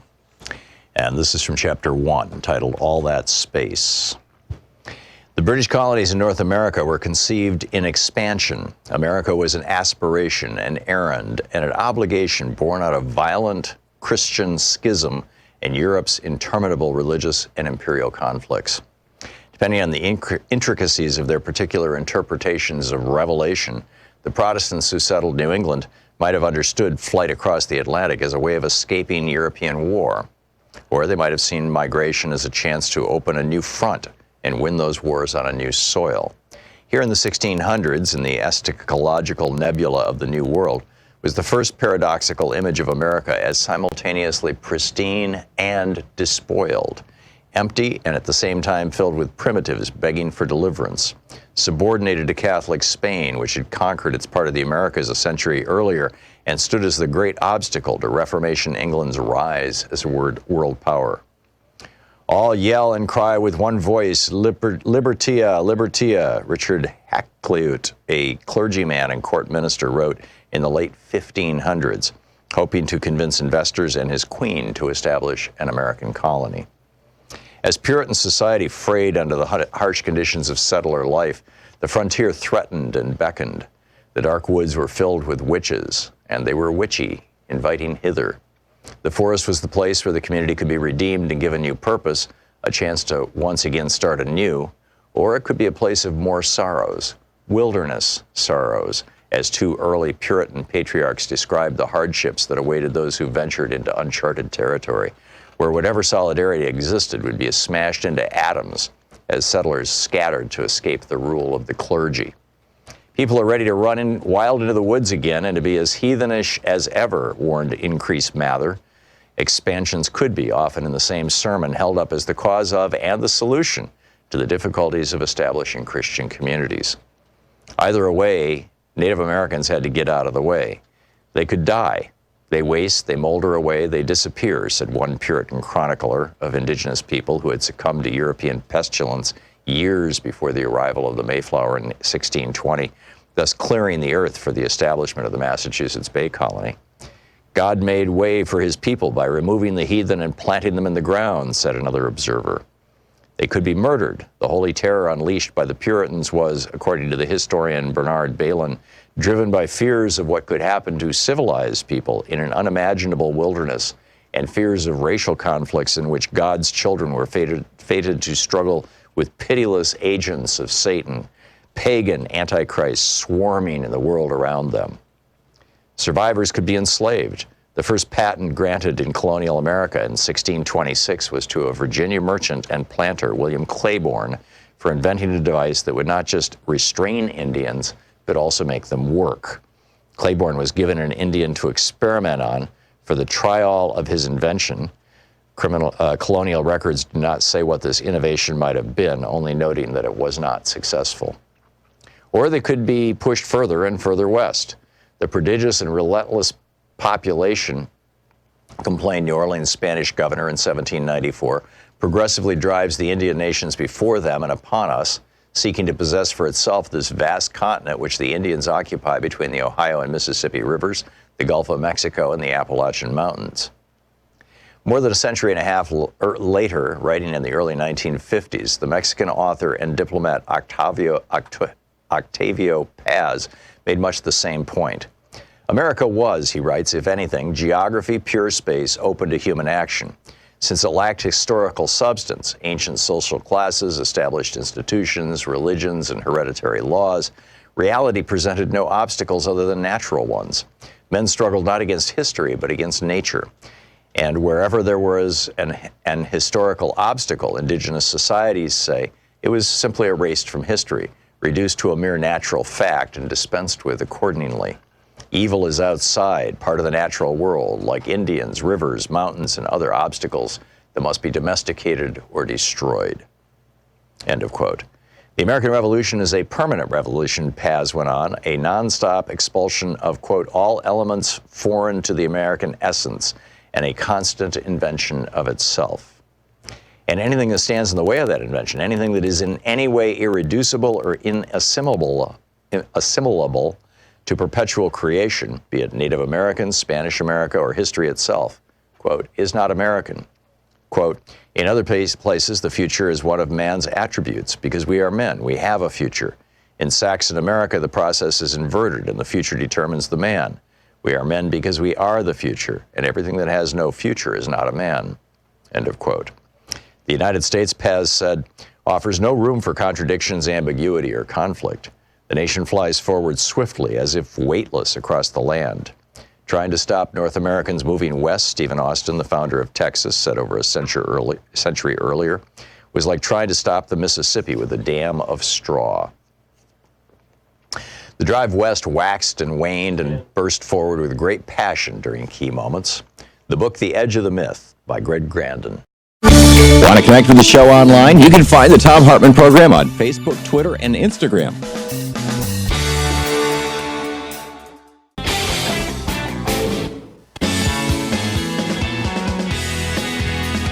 Welcome back. Thom Hartmann here with you live. And Paul in Wilmington, Delaware. It says here you want to disagree with me. So you go to the front of the list. What's up?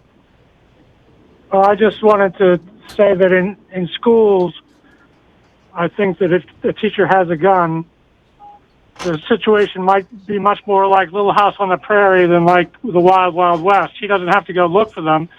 He barricades the door, he puts the kids behind him, and the door's in front of him. You realize that there have been 2 or 3 now instances where police officers who are in schools have left their guns in the bathroom and kids have found them.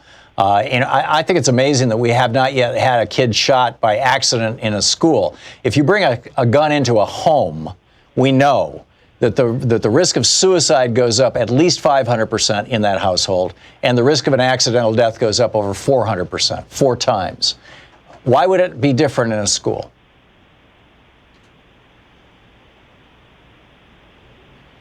I'm not sure.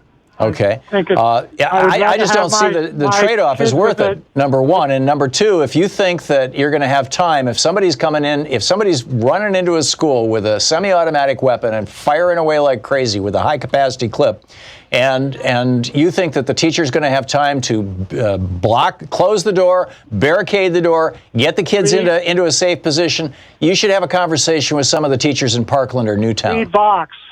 Read Vox. I beg your pardon?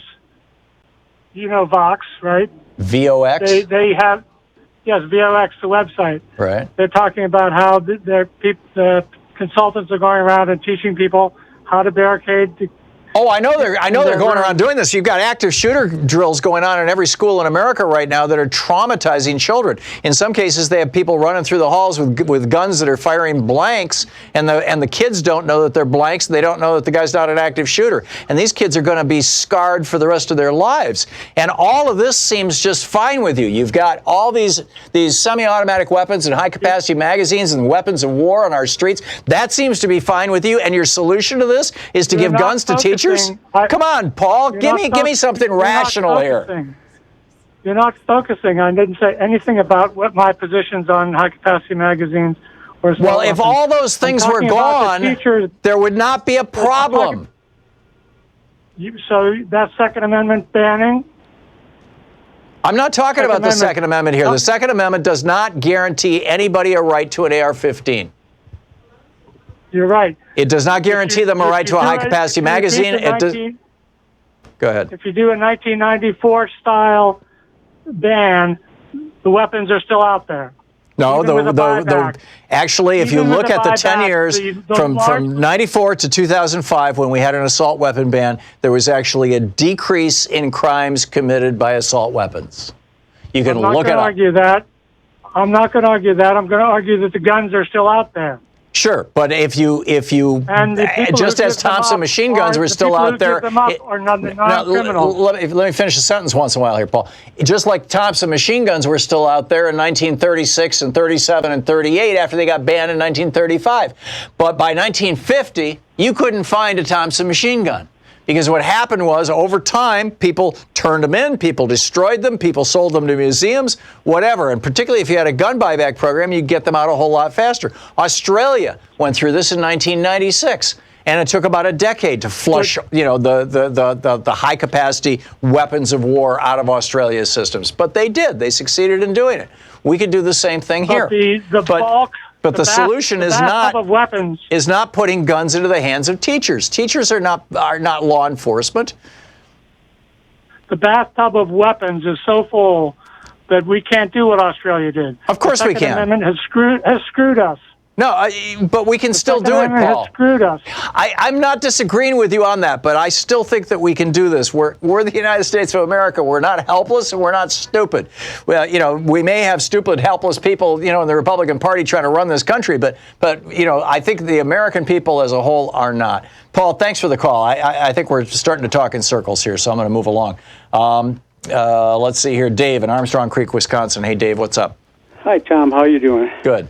Hey, I'm 67 years old. I've been a gun owner all my life.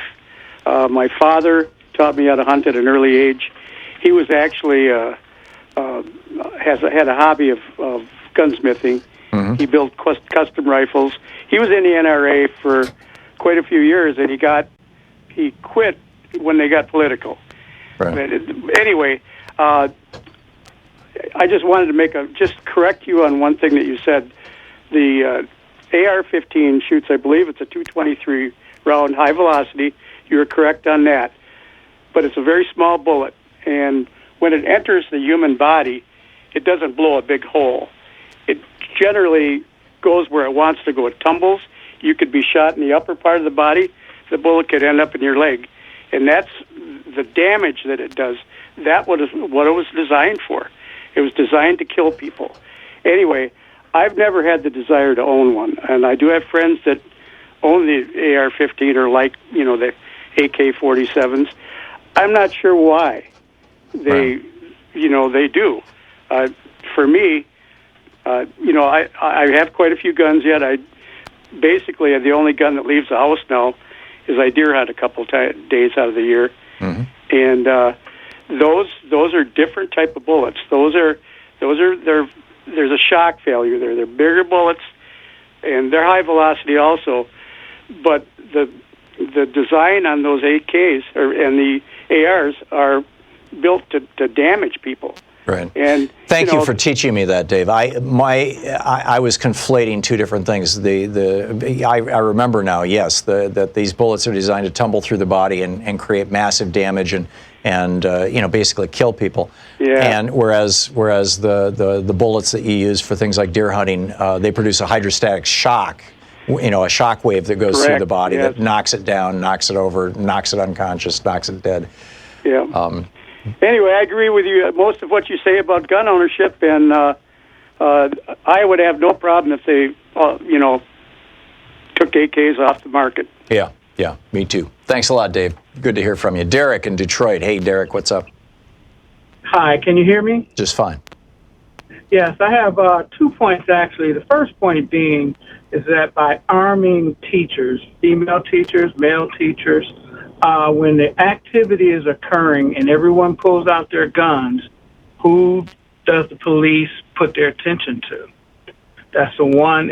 Right. This is like the guy who stopped the active shooter a month or so ago, and the police showed up and they thought that he was the shooter and they shot him dead. Exactly. So that's the one point. Most people get killed with their own guns. The second point is, I'm a deer hunter also. And being a deer hunter, one of the things that I know is that when you aim that weapon with the intent to shoot and kill, that is not an easy thing to do for people who don't do it. Right. It was difficult for me the first time. And so what ends up occurring is you will end up pulling that weapon, pointing that weapon, and you will hesitate. Right. Because that's not your forte. Yeah, that was my argument, that these teachers are not law enforcement. They have not gone through the through the genuine training. Yeah, you might have some consultant come in and charge the school district $50,000 to teach everybody how to shoot on the target range in the backyard, but that's a whole different thing from confronting a perpetrator. And it's a whole different thing when someone is shooting back. Yeah, for sure. And And so I think this is about the money. Yeah, we'll train these people. We'll set up all these different groups and organizations, and through the NRA or whoever, we'll spend this money to train these people. But that's going to get a whole lot of people shot, considering, even if you consider these people have good aim to begin with. Yeah. And not shoot something that they're not aiming at. And that's the only shoot point. Yeah, you're absolutely right. And I have heard that from friends who've been in the military, who were in the Vietnam War, and I heard that loud and clear when I went through the training that I went through at the Georgia Police Academy back in, I think it was 96. And, that you may think you know what it's like to be under fire, but you have no friggin' idea until it happens. You have no idea. When I go deer hunting, they say, "Oh yeah, it's easy to shoot the deer." But what if they're shooting back? Then what kind of nerves are you going to have? Right. Or if somebody's shooting in the vicinity and it takes a piece out of a tree near you, suddenly the whole world changes. I've had that occur too, and a certain level of fear will walk through you. Oh, Louise and I used to own 400 acres in Vermont, and we posted it no hunting, but there were hunters on it all the time, and I've been out in my own forest and had people shoot guns in the neighborhood, near close enough that I know that they're within a few hundred yards of me, and it just it is frightening and it is angering, and you just get all this adrenaline, and that's not even being under fire. That's just, hey, something's going on nearby. I get it. Derek, I got to move along, but thank you for the call. Well said. Frank in Philly. Hey, Frank, what's up? Hey, Tom, on that commentary on the Koch brothers, Papa Koch was one of the architects for Right to Work. I wasn't mentioning that. But anyway, I was calling you about the Larry Cohen and CWA and organizing efforts and that. I spent 15 years organizing, and I believe the biggest problem for organized labor today is the stupidity of people. They don't understand what they're under. You can explain it till the cows come home. People are overworked today. I think the two-paycheck system has killed organized labor in America. The 40-year mortgage has killed organizing efforts in America. The credit card has killed organizing efforts in America. The long payments for health care, giving you the option of just mortgaging yourself to death when you get sick, has killed organizing efforts in Frank, America. let me put it in a slightly different context and see if you agree with this frame.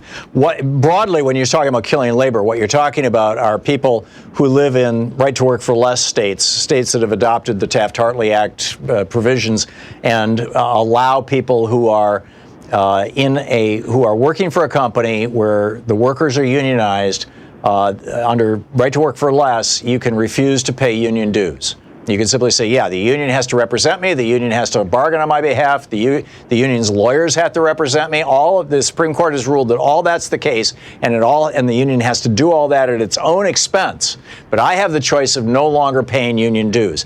Now, back when I was a kid, back in the 50s and 60s and 70s, when my dad worked at a tool and die shop in Lansing, Michigan, he was making a good enough wage that he could take a couple of weeks of vacation every year. He bought a new car every 2 years. He bought a house, and it was completely paid off when he retired. He had a pension. I mean, he was earning a good enough living that he didn't mind that the union was taking $10 a week out of his paycheck. In fact, he was grateful for it because it provided him with that high quality of life. But now in these workplaces, even unionized workplaces, increasingly, people are living on the edge. This is what you were talking about, the two-income families and things like that. People are living on the edge, and when a corporate consultant comes along and gives and they literally, there's a $2 billion a year industry where these people come in to the workplace and they sit all the employees down and they say, they're pulling $30 a week out of your paycheck for your union dues. You don't have to pay that. You could have an extra $30 a week if you want. And the guys take it. Exactly, and the guy and about half. This is what we saw in Wisconsin when Scott Walker passed that law. Was about 45% of the union members said, "Okay, screw the union. I'd rather have the $30 a week."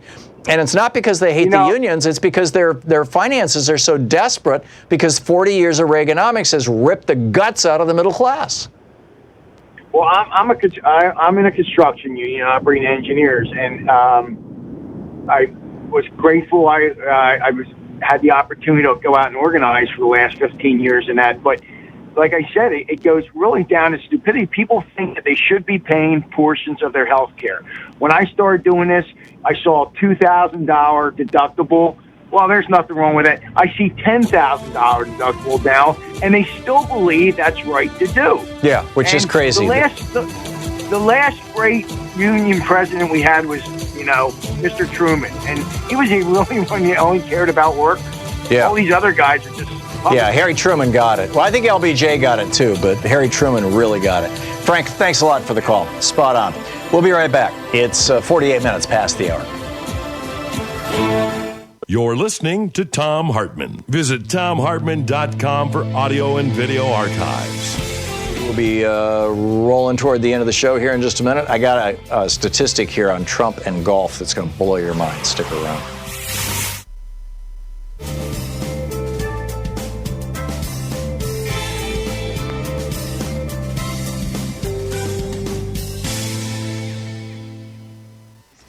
By the way, I just want to mention something here. This is not a paid plug or anything like this. These people are friends of mine, and they're doing just an incredibly good thing. It's a nonprofit. This is the heartbasedmedicine.org/summit, a Heart-Based Medicine Summit, which is coming up in San Francisco, September 12th through the 14th. If you're a doctor, a patient, or a medical professional who's sick of the healthcare system and ready to make some changes, check it out. The website again, heartbasedmedicine.org/summit. Just FYI. Let's see here. Kenyatta in Redland, California. Hey, Kenyatta, what's on your mind today? Kenyatta? Oh, yeah, I'm here. Oh, there you go. Yep. Hi, can you hear me? I can now. Oh, okay. How are you, sir? I am great, but I'll get better. How about you? Outstanding. Listen, I wanted to make 2 quick points. Great show.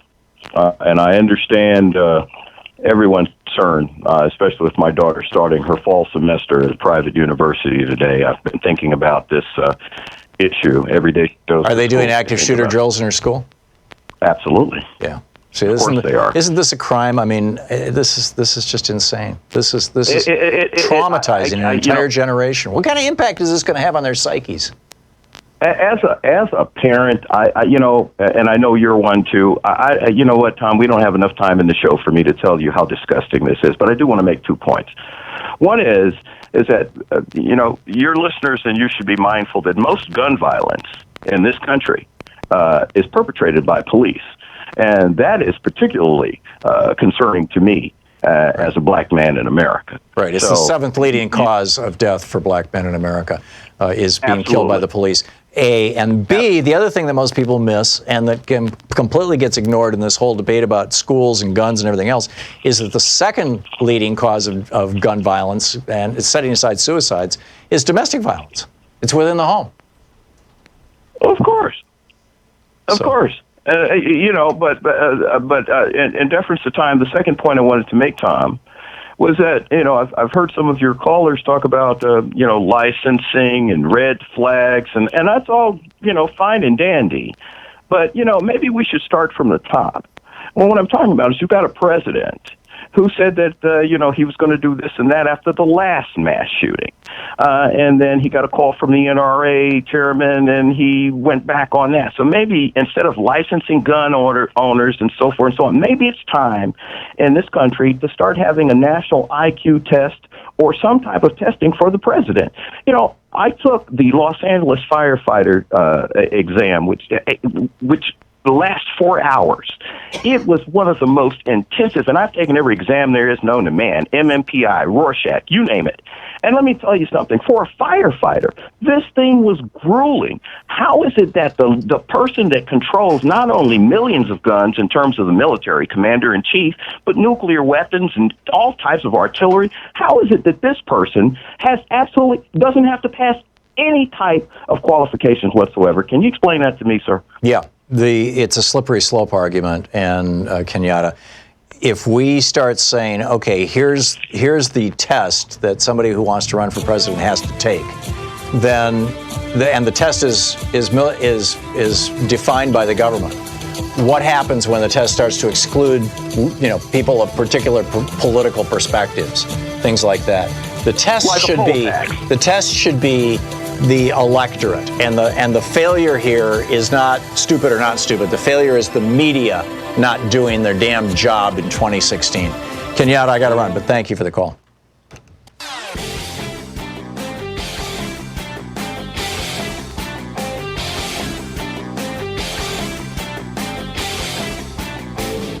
So there's a new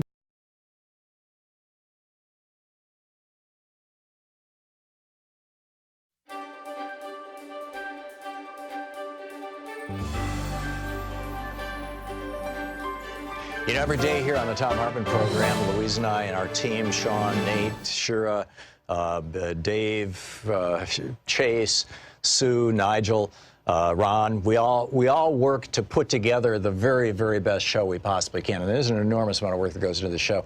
And one of the things that comes out of that is a lot of content, a lot of specific information that we go through and we dig out and, we want to share with you. And Sue puts that into our newsletter every week. And I think you will, if you don't already receive our newsletter, it comes in email every day, about an hour after we're off the air, or maybe a couple hours after we're off the air. And Sue goes through and pulls literally every link to every story that we talked about and puts it into the newsletter. It's free. We don't sell the list or anything. You complete safety and security. There's no charge. There's no nothing. Just, welcome back. Plug in your email address. Oh, let's see what we have here. Chuck in Minneapolis, Minnesota. Hey, Chuck, what's up? Hey, hi, Tom. Great show. Oh, hey, Chuck, if I may, before the break, I mentioned that I was going to talk about Trump and golf. Let me just drop this in. It's just a sentence or two. Here's this fun fact. This was just tweeted by L. Haring. Fun fact, since elected, Trump has spent $110 million in taxpayer money on golf outings, enough to fund his own presidential salary for 275 freaking years, or enough to pay the total salaries of 68 one-term presidents, all on golf and all at taxpayer expense. And now we've got Pence staying in a Trump property in Ireland, hundreds of miles from where he was supposed to be, just to give Donald Trump some more money from our taxpayers. Anyhow, to you, Chuck, you wanted to talk about guns. Yeah, a great book, Commander-in-Chief. I recommend to everybody. Anyway, when laser pointers and drones were identified as a danger to aviation, new laws and regulations were quickly passed to restrict and penalize. Why can't the same kind of apply to the continual advances in firearms, such as automatic weapons? Because of the NRA. That's really what it just comes down to. Because the gun manufacturing lobby is so powerful, they own so many politicians. That's the bottom line. That's a sad state. Anyway, that's just wanted to get that off. It really is. Yeah, it's a great point. I mean, the laser pointer, that's a brilliant point, Chuck. Thanks a lot for making it. James in Spokane. Hey, James, what's up? Hey, Tom. Hello, my fellow Spinozan. Okay, what's up? Let me point out, we can't have a shotgun wedding without a shotgun. Okay. But, Donald Trump's middle name, did you know the initial was for John? I thought it was James. My understanding is Donald John, but I could be wrong. It would be appropriate because he thinks there's a Lothario grabbing women and raping women, so Don Juan would be very appropriate for that. Oh, yeah, if it was. Yeah, that's a good one. Concerning general racism in this country, Tom, why it continues so venomously, I really believe because all the old money in this country was derived by slaves, owning slaves, dealing with slave owners. So these people unconsciously, subconsciously, of course, they're going to be anti-black. They're going to think that it's righteous to be that way because that's where their wealth came from. Yeah, well, that's where most of America's wealth came from. At the start of the Civil War, the value of enslaved people in the South was greater than the rest of the economy. I mean, it's mind-boggling. It's mind-boggling. James, thanks a lot for the call. And thank you for being with us today. It's great to be back, and now the fall is here. We can really start working on, getting some good electoral results, getting some real progressives elected, helping turn this country around. Because, boy, we have been run into the ground by 40 years of Reaganomics. So anyhow, get out there, get active. Don't forget, it requires you. Democracy does. Tag, you're it. We'll see you tomorrow. You've been listening to Thom Hartmann. For audio and video archives, visit thomhartmann.com.